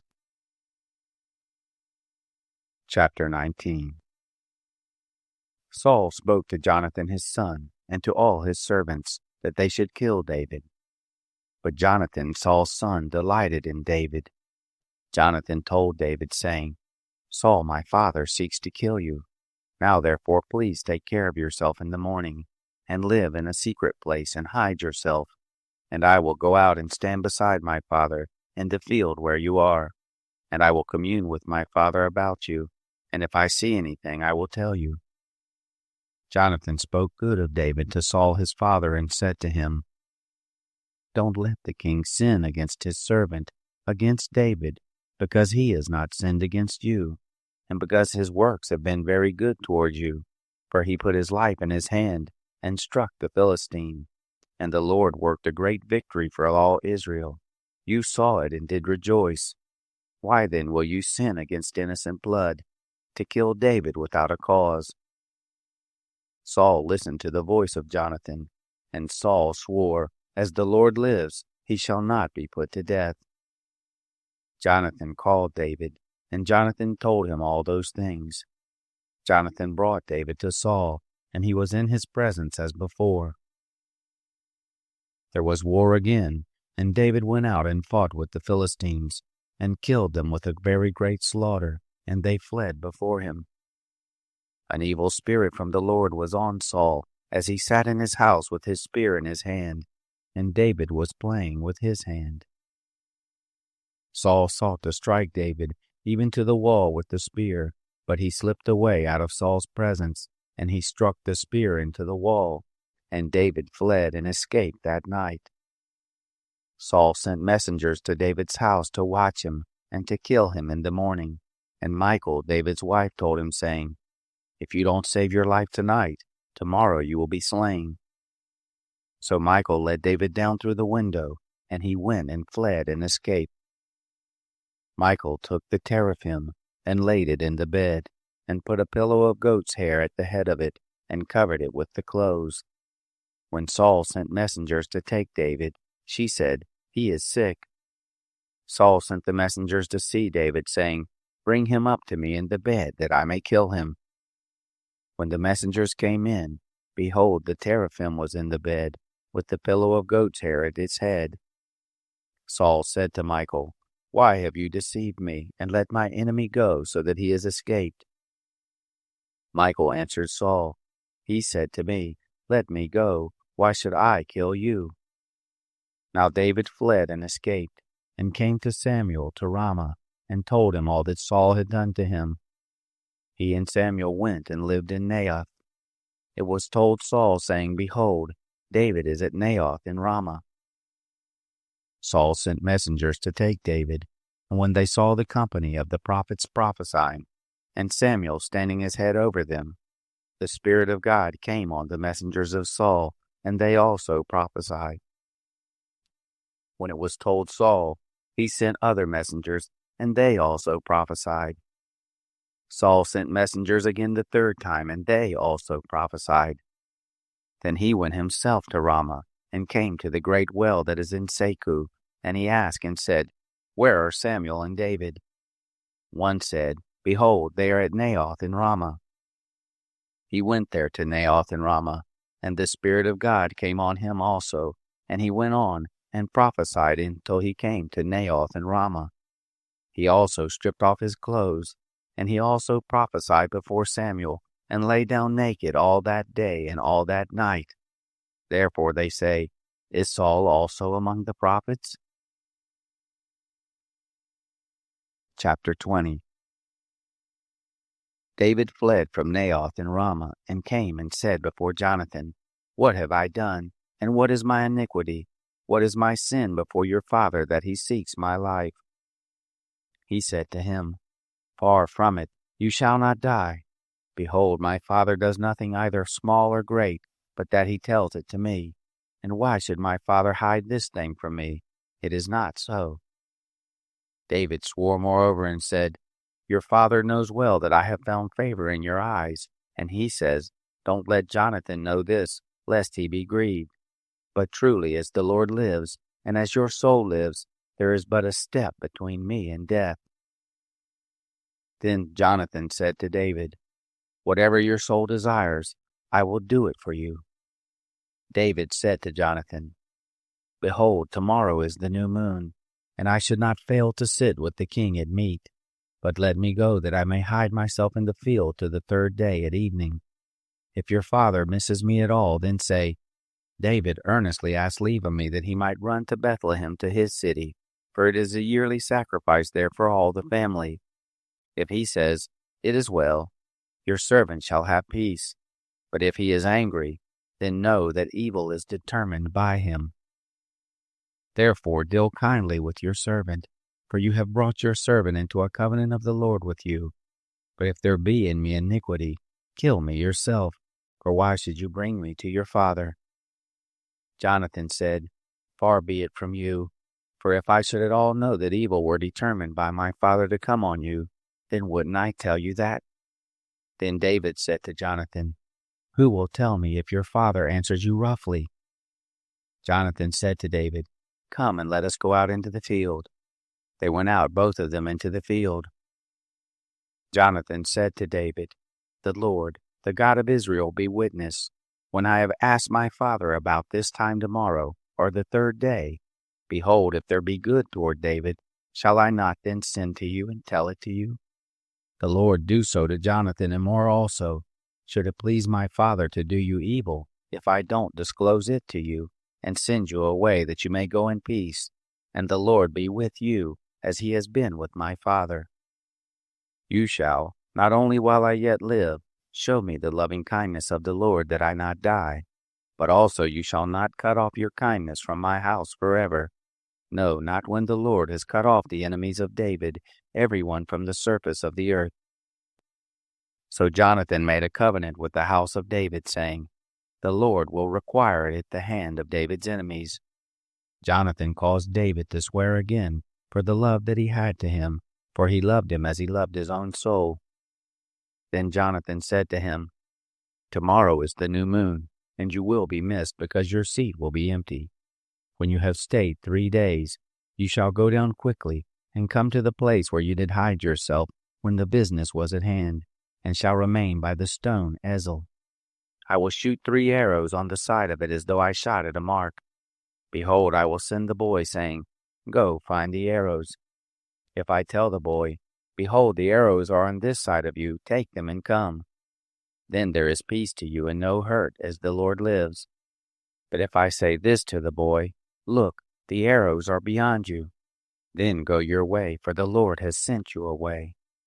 As touching the matter which you and I have spoken of, behold, the Lord is between you and I forever. So David hid himself in the field, and when the new moon was come, the king sat down to eat food. The king sat on his seat as at other times, even on the seat by the wall. And Jonathan stood up, and Abner sat by Saul's side, but David's place was empty. Nevertheless, Saul didn't say anything that day, for he thought, Something has happened to him. He is not clean. Surely he's not clean. It happened on the next day after the new moon, which was the second day, that David's place was empty. And Saul said to Jonathan his son, Why doesn't the son of Jesse come to meat, neither yesterday nor today? Jonathan answered Saul, David earnestly asked leave of me to go to Bethlehem, and he said, Please let me go, for our family has a sacrifice in the city, and my brother, he has commanded me to be there. And now, if I have found favor in your eyes, let me get away, I pray you, and see my brothers. Therefore he is not come to the king's table. Then Saul's anger was kindled against Jonathan, and he said to him, "You son of a perverse, rebellious woman! Don't I know that you have chosen the son of Jesse to your own shame and to the shame of your mother's nakedness? For as long as the son of Jesse lives on the earth, you shall not be established, nor your kingdom. Therefore send now and bring him to me, for he shall surely die." Jonathan answered Saul his father and said to him, "Why should he be put to death? What has he done?" Saul cast his spear at him to strike him. By this Jonathan knew that his father was determined to put David to death. So Jonathan arose from the table in fierce anger and ate no food the 2nd day of the month, for he was grieved for David, because his father had done him shame. It happened in the morning that Jonathan went out into the field at the time appointed with David, and a little boy with him. He said to his boy, "Run, find now the arrows which I shoot." As the boy ran, he shot an arrow beyond him. When the boy was come to the place of the arrow which Jonathan had shot, Jonathan cried after the boy and said, "Isn't the arrow past you?" Jonathan cried after the boy, "Go fast, hurry, don't delay." Jonathan's boy gathered up the arrows and came to his master, but the boy didn't know anything. Only Jonathan and David knew the matter. Jonathan gave his weapons to the boy and said to him, "Go, carry them to the city." As soon as the boy was gone, David arose out of a place toward the south, and fell on his face to the ground, and bowed himself 3 times, and they kissed one another and wept with one another, until David exceeded. Jonathan said to David, "Go in peace, because we have sworn both of us in the name of the Lord, saying, The Lord shall be between me and you, and between my seed and your seed forever." He arose and departed, and Jonathan went into the city. Chapter 21. Then David came to Nob, to Ahimelech the priest, and Ahimelech came to meet David trembling, and said to him, "Why are you alone, and no man with you?" David said to Ahimelech the priest, "The king has commanded me a business, and has said to me, Let no man know anything of the business about which I send you, and what I have commanded you. And I have appointed the young men to such and such a place. Now therefore, what is under your hand? Give me 5 loaves of bread in my hand, or whatever there is present." The priest answered David and said, "There is no common bread under my hand, but there is holy bread, if only the young men have kept themselves from women." David answered the priest and said to him, "Of a truth, women have been kept from us about these 3 days. When I came out, the vessels of the young men were holy, though it was but a common journey. How much more then today shall their vessels be holy?" So the priest gave him holy bread, for there was no bread but the show bread that was taken from before the Lord, to put hot bread in the day when it was taken away. Now a certain man of the servants of Saul was there that day, detained before the Lord, and his name was Doeg the Edomite, the best of the herdsmen who belonged to Saul. David said to Ahimelech, "Isn't there here under your hand spear or sword? For I have neither brought my sword nor my weapons with me, because the king's business required haste." The priest said, "The sword of Goliath the Philistine, whom you killed in the valley of Elah. Behold, it is here wrapped in a cloth behind the ephod. If you will take that, take it, for there is no other except that here." David said, "There is none like that. Give it to me." David arose and fled that day for fear of Saul, and went to Achish the king of Gath. The servants of Achish said to him, "Isn't this David the king of the land? Didn't they sing one to another about him in dances, saying, Saul has slain his thousands, David his 10,000s? David laid up these words in his heart, and was very afraid of Achish the king of Gath. He changed his behavior before them, and feigned himself mad in their hands, and scrabbled on the doors of the gate, and let his spittle fall down on his beard. Then Achish said to his servants, "Look, you see this man is mad. Why then have you brought him to me? Do I lack madmen that you have brought this fellow to play the madman in my presence? Shall this fellow come into my house?" Chapter 22. David therefore departed from there, and escaped to the cave of Adullam. And when his brothers and all his father's house heard it, they went down there to him. everyone who was in distress, and everyone who was in debt, and everyone who was discontented, gathered themselves to him, and he became captain over them. And there were with him about 400 men. David went there to Mizpah of Moab, and he said to the king of Moab, "Please let my father and my mother come forth and be with you, until I know what God will do for me." He brought them before the king of Moab, and they lived with him all the while that David was in the stronghold. The prophet Gad said to David, "Don't stay in the stronghold. Depart, and go into the land of Judah." Then David departed and came into the forest of Hereth. Saul heard that David was discovered, and the men who were with him. Now Saul was sitting in Gibeah under the tamarisk tree in Ramah with a spear in his hand, and all his servants were standing about him. Saul said to his servants who stood about him, "Hear now, you Benjamites. Will the son of Jesse give every one of you fields and vineyards? Will he make you all captains of thousands and captains of hundreds, that all of you have conspired against me? And there is none who discloses to me when my son makes a league with the son of Jesse. And there is none of you who is sorry for me, or discloses to me that my son has stirred up my servant against me to lie in wait, as at this day." Then answered Doeg the Edomite, who stood by the servants of Saul, and said, "I saw the son of Jesse coming to Nob, to Ahimelech the son of Ahitub. He inquired of the Lord for him, and gave him food, and gave him the sword of Goliath the Philistine." Then the king sent to call Ahimelech the priest, the son of Ahitub, and all his father's house, the priests who were in Nob, and they all came to the king. Saul said, "Hear now, you son of Ahitub."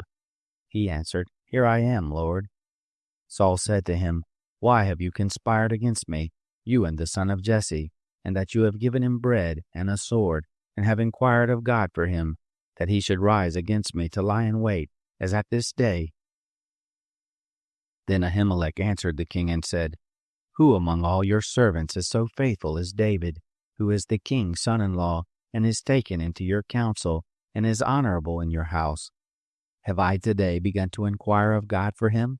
Be it far from me.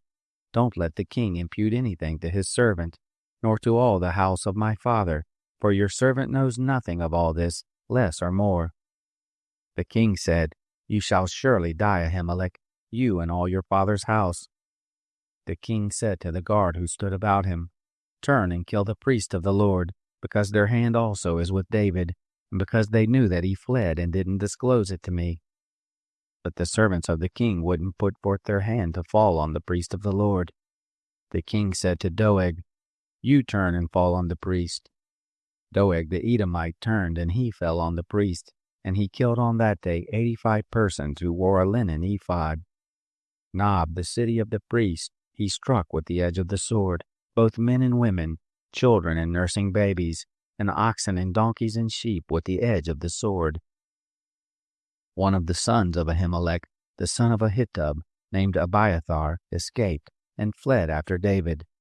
Abiathar told David that Saul had slain the Lord's priest. David said to Abiathar, "I knew on that day, when Doeg the Edomite was there, that he would surely tell Saul. I have caused the death of all the persons of your father's house. Abide with me, don't be afraid, for he who seeks my life seeks your life. With me you shall be in safety."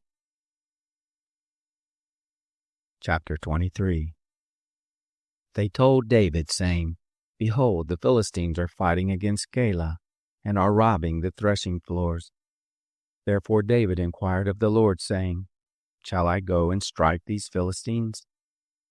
The Lord said to David, "Go and strike the Philistines, and save Keilah." David's men said to him, "Behold, we are afraid here in Judah. How much more if we go to Keilah against the armies of the Philistines?" Then David inquired of the Lord yet again.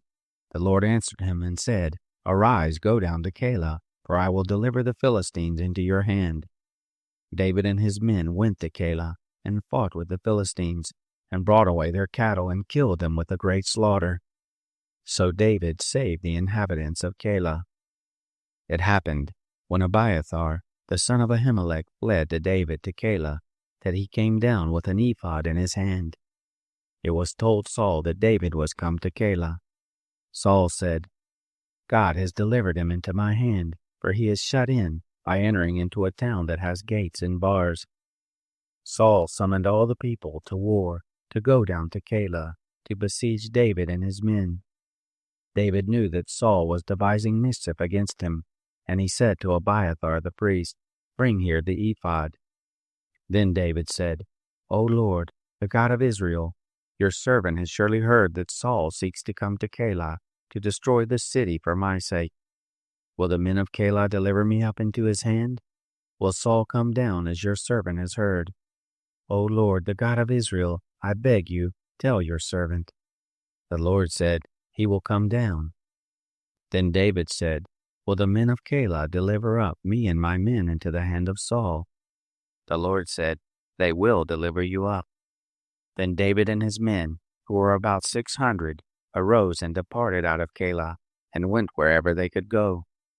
It was told Saul that David was escaped from Keilah, and he gave up going there. David abode in the wilderness in the strongholds, and remained in the hill country in the wilderness of Ziph. Saul sought him every day, but God didn't deliver him into his hand. David saw that Saul had come out to seek his life, and David was in the wilderness of Ziph in the wood. Jonathan, Saul's son, arose and went to David into the wood, and strengthened his hand in God. He said to him, Don't be afraid, for the hand of Saul my father shall not find you, and you shall be king over Israel, and I shall be next to you, and that also my father Saul knows. The two made a covenant before the Lord, and David abode in the wood, and Jonathan went to his house. Then came up the Ziphites to Saul to Gibeah, saying, Doesn't David hide himself with us in the strongholds in the woods, in the hill of Hachilah, which is on the south of the desert? Now therefore, O king, come down, according to all the desire of your soul to come down, and our part shall be to deliver him up to the king's hand. Saul said, Blessed be you of the Lord, for you have had compassion on me. Please go, make yet more sure, and know and see his place where his haunt is, and who has seen him there, for it is told me that he deals very subtly. See therefore and take knowledge of all the lurking places where he hides himself, and come again to me of a certainty, and I will go with you, and it shall happen, if he be in the land, that I will search him out among all the thousands of Judah. They arose and went to Ziph before Saul, but David and his men were in the wilderness of Maon, in the Arabah, on the south of the desert. Saul and his men went to seek him. They told David when he came down to the rock, and abode in the wilderness of Maon. When Saul heard that, he pursued after David in the wilderness of Maon. Saul went on this side of the mountain, and David and his men on that side of the mountain. And David made haste to get away for fear of Saul, for Saul and his men compassed David and his men round about to take them. But there came a messenger to Saul, saying, Hurry and come, for the Philistines have made a raid on the land.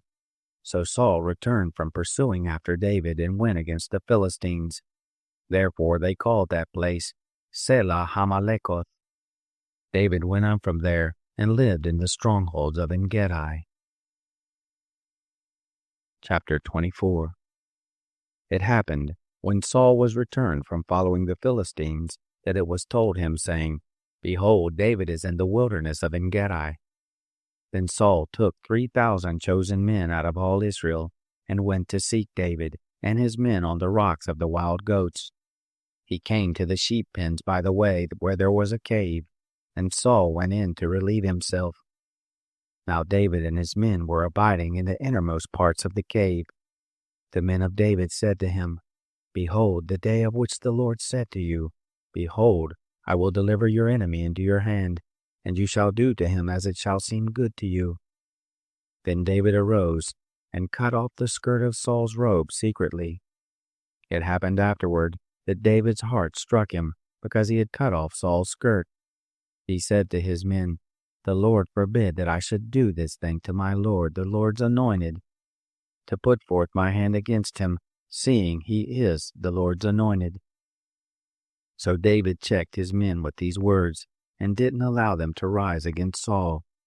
Saul rose up out of the cave and went on his way. David also arose afterward, and went out of the cave, and cried after Saul, saying, My lord the king. When Saul looked behind him, David bowed with his face to the earth. David said to Saul, Why do you listen to men's words who say, Behold, David seeks your hurt? Behold, this day your eyes have seen how that the Lord had delivered you into my hand in the cave. And some told me to kill you, but my eyes spared you, and I said, I will not put forth my hand against my Lord, for he is the Lord's anointed. Moreover, my father, look, yes, see the skirt of your robe in my hand. For in that I cut off the skirt of your robe, and didn't kill you. Know you and see that there is neither evil nor disobedience in my hand, and I have not sinned against you, though you hunt after my life to take it. The Lord judge between me and you, and the Lord avenge me of you, but my hand shall not be on you. As says the proverb of the ancients, out of the wicked comes forth wickedness, but my hand shall not be on you. After whom is the king of Israel come out? After whom do you pursue? After a dead dog? After a flea?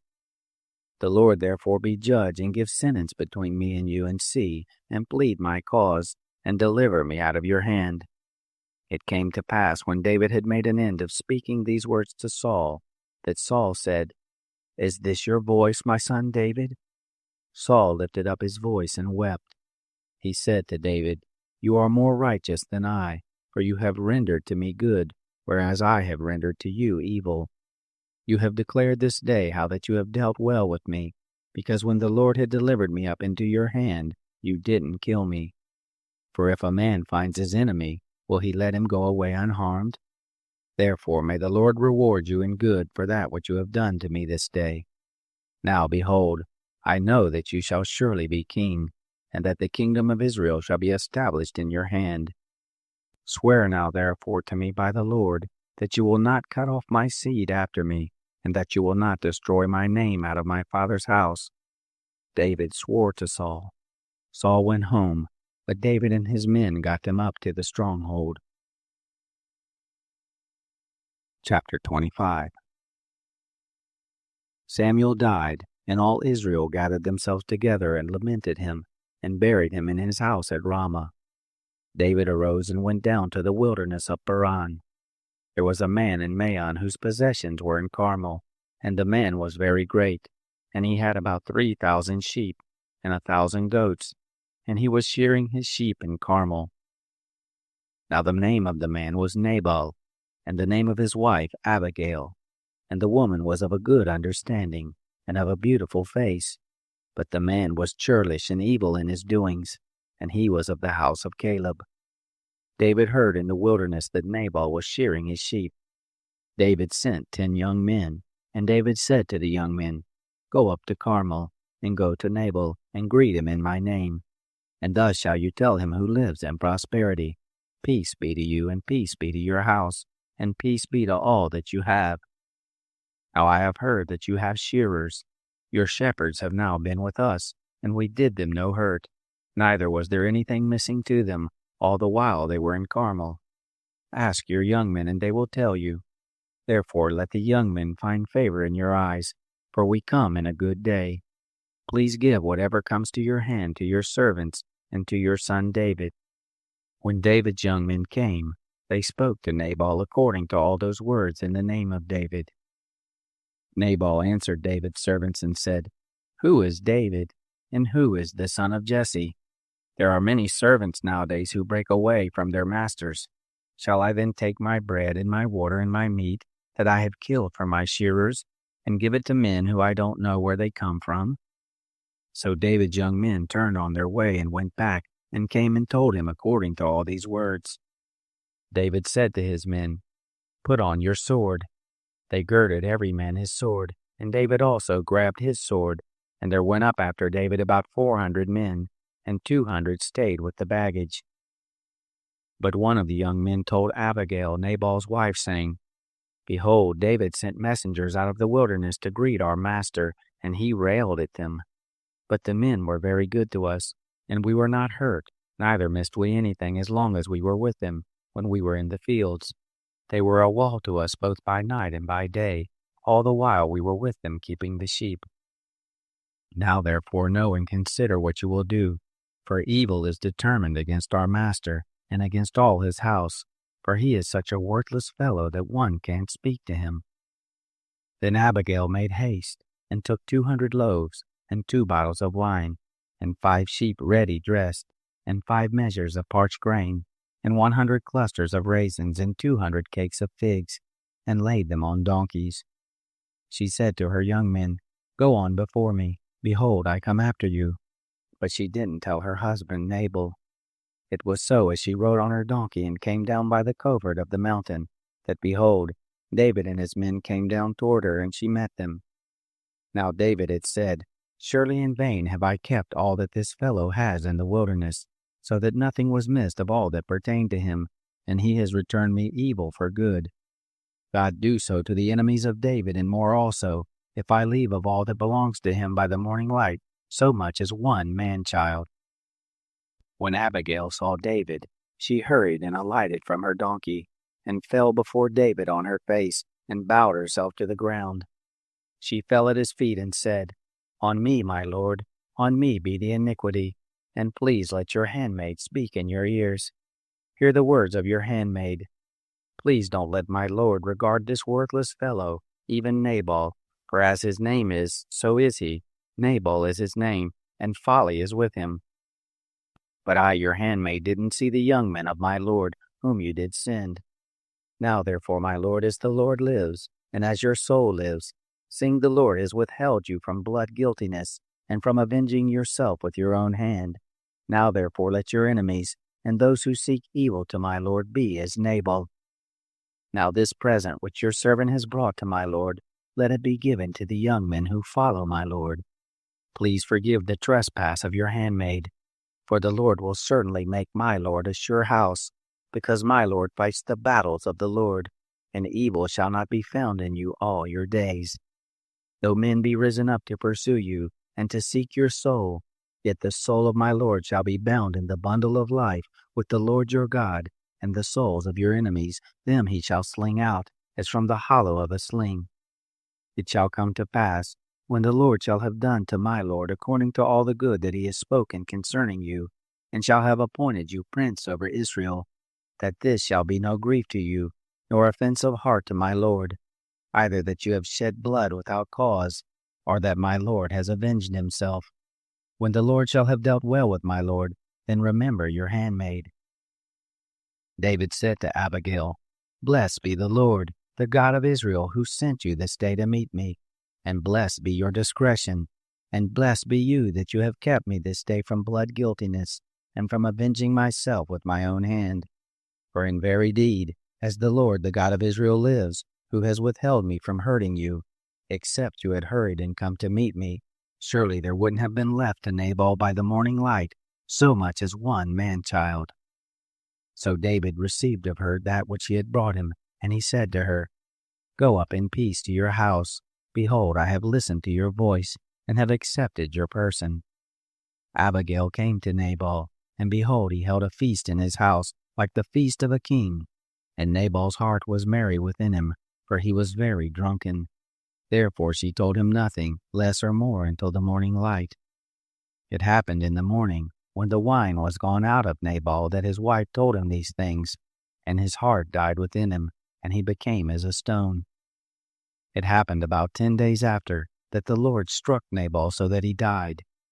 When David heard that Nabal was dead, he said, "Blessed be the Lord, who has pleaded the cause of my reproach from the hand of Nabal, and has kept back his servant from evil, and the evil doing of Nabal has the Lord returned on his own head." David sent and spoke concerning Abigail, to take her to him as a wife. When the servants of David were come to Abigail to Carmel, they spoke to her, saying, "David has sent us to you, to take you to him as a wife." She arose and bowed herself with her face to the earth, and said, "Behold, your handmaid is a servant, to wash the feet of the servants of my lord."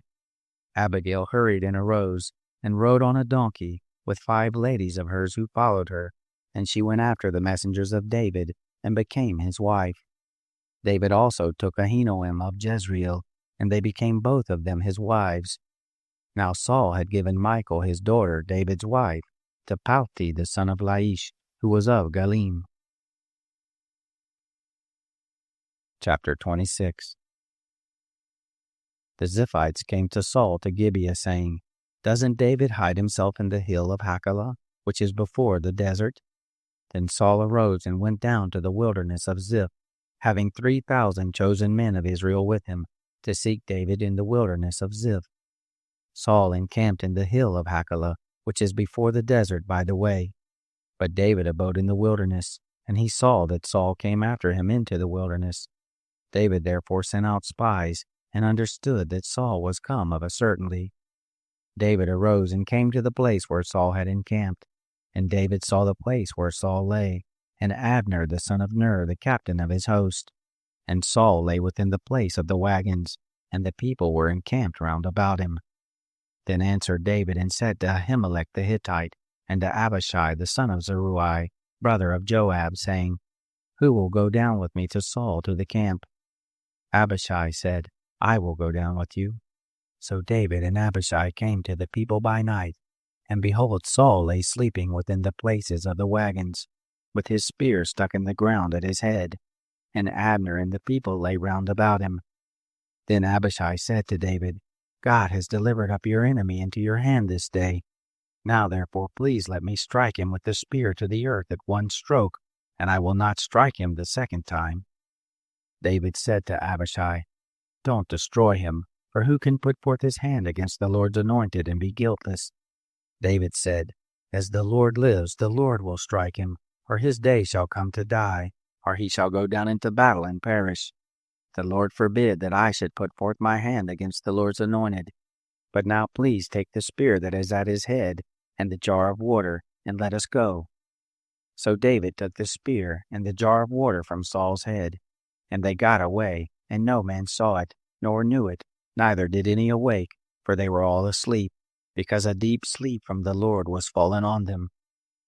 Then David went over to the other side, and stood on the top of the mountain afar off, a great space being between them. And David cried to the people, and to Abner the son of Ner, saying, "Don't you answer, Abner." Then Abner answered, "Who are you who cries to the king?"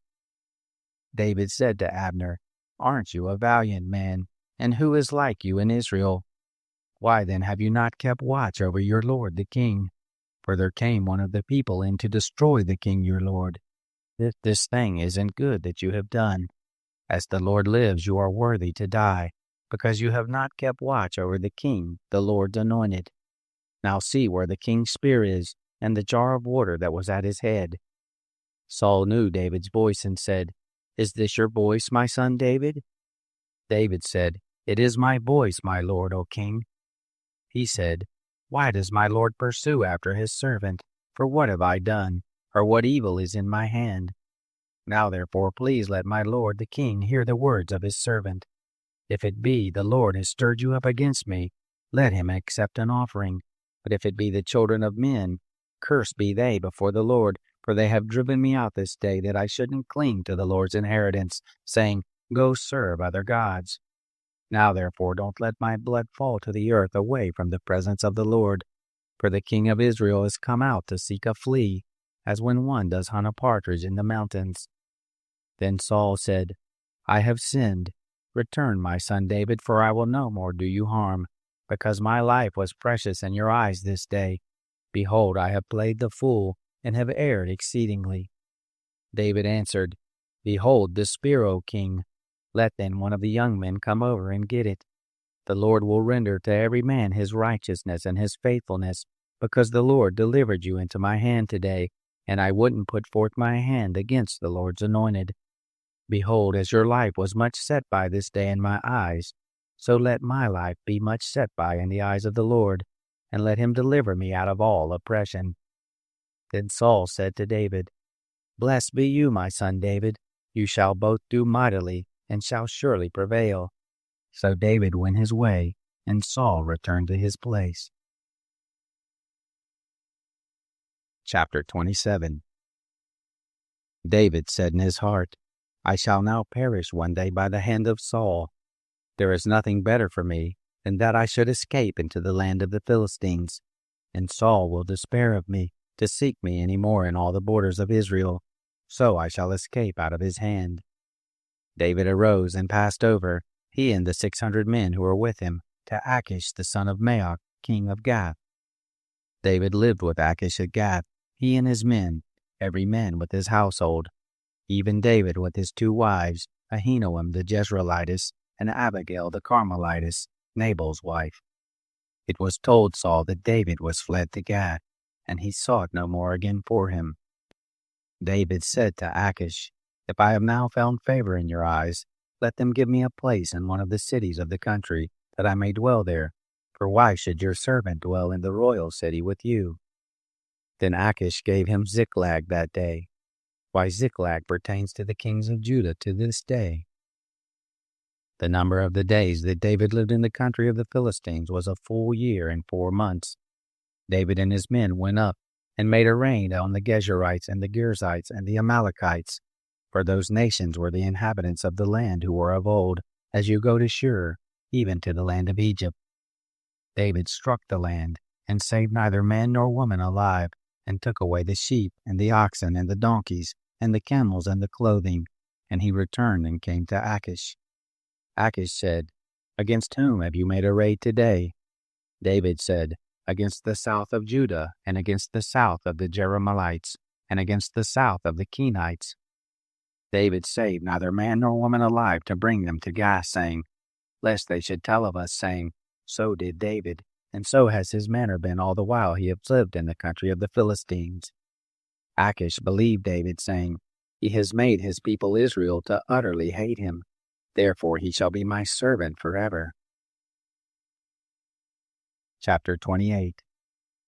It happened in those days that the Philistines gathered their host together for warfare, to fight with Israel. Achish said to David, "Know assuredly that you shall go out with me in the host, you and your men." David said to Achish, "Therefore you shall know what your servant will do." Achish said to David, "Therefore I will make you keeper of my head forever." Now Samuel was dead, and all Israel had lamented him and buried him in Ramah, even in his own city. Saul had put away those who had familiar spirits and the wizards out of the land. The Philistines gathered themselves together and came and encamped in Shunem, and Saul gathered all Israel together, and they encamped in Gilboa. When Saul saw the host of the Philistines, he was afraid, and his heart trembled greatly. When Saul inquired of the Lord didn't answer him, neither by dreams, nor by Urim, nor by prophets. Then Saul said to his servants, "Seek me a woman who has a familiar spirit, that I may go to her and inquire of her." His servants said to him, "Behold, there is a woman who has a familiar spirit at Endor." Saul disguised himself and put on other clothing, and went, he and 2 men with him, and they came to the woman by night, and he said, "Please divine to me by the familiar spirit, and bring up whoever I shall name to you." The woman said to him, "Behold, you know what Saul has done, how he has cut off those who have familiar spirits and the wizards out of the land. Why then are you laying a snare for my life to cause me to die?" Saul swore to her by the Lord, saying, "As the Lord lives, there shall no punishment happen to you for this thing." Then the woman said, "Whom shall I bring up to you?" He said, "Bring me up Samuel." When the woman saw Samuel, she cried with a loud voice, and the woman spoke to Saul, saying, "Why have you deceived me? For you are Saul." The king said to her, "Don't be afraid, for what do you see?" The woman said to Saul, "I see a god coming up out of the earth." He said to her, "What form is he?" She said, "An old man comes up, and he is covered with a robe." Saul perceived that it was Samuel, and he bowed with his face to the ground. Samuel said to Saul, "Why have you disturbed me to bring me up?" Saul answered, "I am sore distressed, for the Philistines make war against me, and God is departed from me, and answers me no more, neither by prophets, nor by dreams. Therefore I have called you, that you may make known to me what I shall do." Samuel said, "Why then do you ask of me, seeing the Lord is departed from you, and is become your adversary? The Lord has done to you as he spoke by me, and the Lord has torn the kingdom out of your hand, and given it to your neighbor, even to David, because you didn't obey the voice of the Lord, and didn't execute his fierce wrath on Amalek. Therefore the Lord has done this thing to you this day. Moreover, the Lord will deliver Israel also with you into the hand of the Philistines, and tomorrow shall you and your sons be with me. The Lord will deliver the host of Israel into the hand of the Philistines. Then Saul fell immediately his full length on the earth, and was very afraid because of the word of Samuel, and there was no strength in him, for he had eaten no bread all the day, nor all the night. The woman came to Saul, and saw that he was very troubled, and said to him, Behold, your handmaid has listened to your voice, and I have put my life in my hand, and I have listened to their words which you spoke to me. Now therefore please listen also to the voice of your handmaid, and let me set a morsel of bread before you and eat, that you may have strength when you go on your way. But he refused and said, I will not eat. But his servants, together with the woman, constrained him, and he listened to their voice. So he arose from the earth and sat on the bed. The woman had a fattened calf in the house, and she hurried and killed it. And she took flour and kneaded it, and did bake unleavened bread of it, and she brought it before Saul and before his servants, and they ate. Then they rose up and went away that night. Chapter 29. Now the Philistines gathered together all their host at Aphek, and the Israelites encamped by the spring which is in Jezreel. The lords of the Philistines passed on by hundreds and by thousands, and David and his men passed on in the rear guard with Achish. Then the princes of the Philistines said, Why are these Hebrews here? Achish said to the princes of the Philistines, Isn't this David, the servant of Saul, the king of Israel, who has been with me these days, or rather these years, and I have found no fault in him since he fell away to me to this day? But the princes of the Philistines were angry with him, and the princes of the Philistines said to him, Make the man return, that he may go back to his place where you have appointed him, and let him not go down with us to the battle, lest in the battle he become an adversary to us. For with what should this fellow reconcile himself to his Lord? Should it not be with the heads of these our men? Is not this David, of whom they sang one to another in dances, saying, Saul has slain his thousands, and David his 10,000s? Then Achish called David to him and said to him, As the Lord lives, you have been upright, and your going out and your coming in with me in the host is good in my sight. For I have not found evil in you since the day of your coming over to me, even to this very day. Nevertheless the lords don't favor you. Therefore now return and go in peace, that you not displease the lords of the Philistines. David said to Achish, But what have I done? And what have you found in your servant so long as I have been before you to this day, that I may not go and fight against the enemies of my lord the king? Achish answered David, I know that you are good in my sight, as an angel of God. Notwithstanding, the princes of the Philistines have said, He shall not go up with us to the battle. Therefore now rise up early in the morning with the servants of your lord who have come with you, and as soon as you are up early in the morning and have light, depart. So David rose up early, he and his men, to depart in the morning, to return to the land of the Philistines. The Philistines went up to Jezreel. Chapter 30. It happened, when David and his men were come to Ziklag on the third day, that the Amalekites had made a raid on the south and on Ziklag, and had struck Ziklag and burned it with fire, and had taken captive the women, and all who were therein, both small and great. They didn't kill any, but carried them off and went their way. When David and his men came to the city, behold, it was burned with fire, and their wives and their sons and their daughters were taken captive. Then David and the people who were with him lifted up their voice and wept, until they had no more power to weep. David's 2 wives were taken captive, Ahinoam the Jezreelitess, and Abigail the wife of Nabal the Carmelite. David was greatly distressed, for the people spoke of stoning him, because the soul of all the people was grieved, every man for his sons and for his daughters. But David strengthened himself in the Lord his God. David said to Abiathar the priest, the son of Ahimelech, Please bring me here the ephod. Abiathar brought there the ephod to David. David inquired of the Lord, saying, If I pursue after this troop, shall I overtake them? He answered him, Pursue, for you shall surely overtake them, and shall without fail recover all. So David went, he and the 600 men who were with him, and came to the brook Besor, where those who were left behind stayed. But David pursued, he and 400 men, for 200 stayed behind, who were so faint that they couldn't go over the brook Besor. They found an Egyptian in the field and brought him to David, and gave him bread, and he ate, and they gave him water to drink. They gave him a piece of cake, of figs, and 2 clusters of raisins. And when he had eaten, his spirit came to him again, for he had eaten no bread, nor drunk any water 3 days and 3 nights. David said to him, To whom do you belong, and from where do you come? He said, I am a young man of Egypt, servant to an Amalekite, and my master left me, because 3 days ago I fell sick. We made a raid on the south of the Cherethites, and on that which belongs to Judah, and on the south of Caleb, and we burned Ziklag with fire. David said to him, Will you bring me down to this troop? He said, Swear to me by God that you will neither kill me, nor deliver me up into the hands of my master, and I will bring you down to this troop.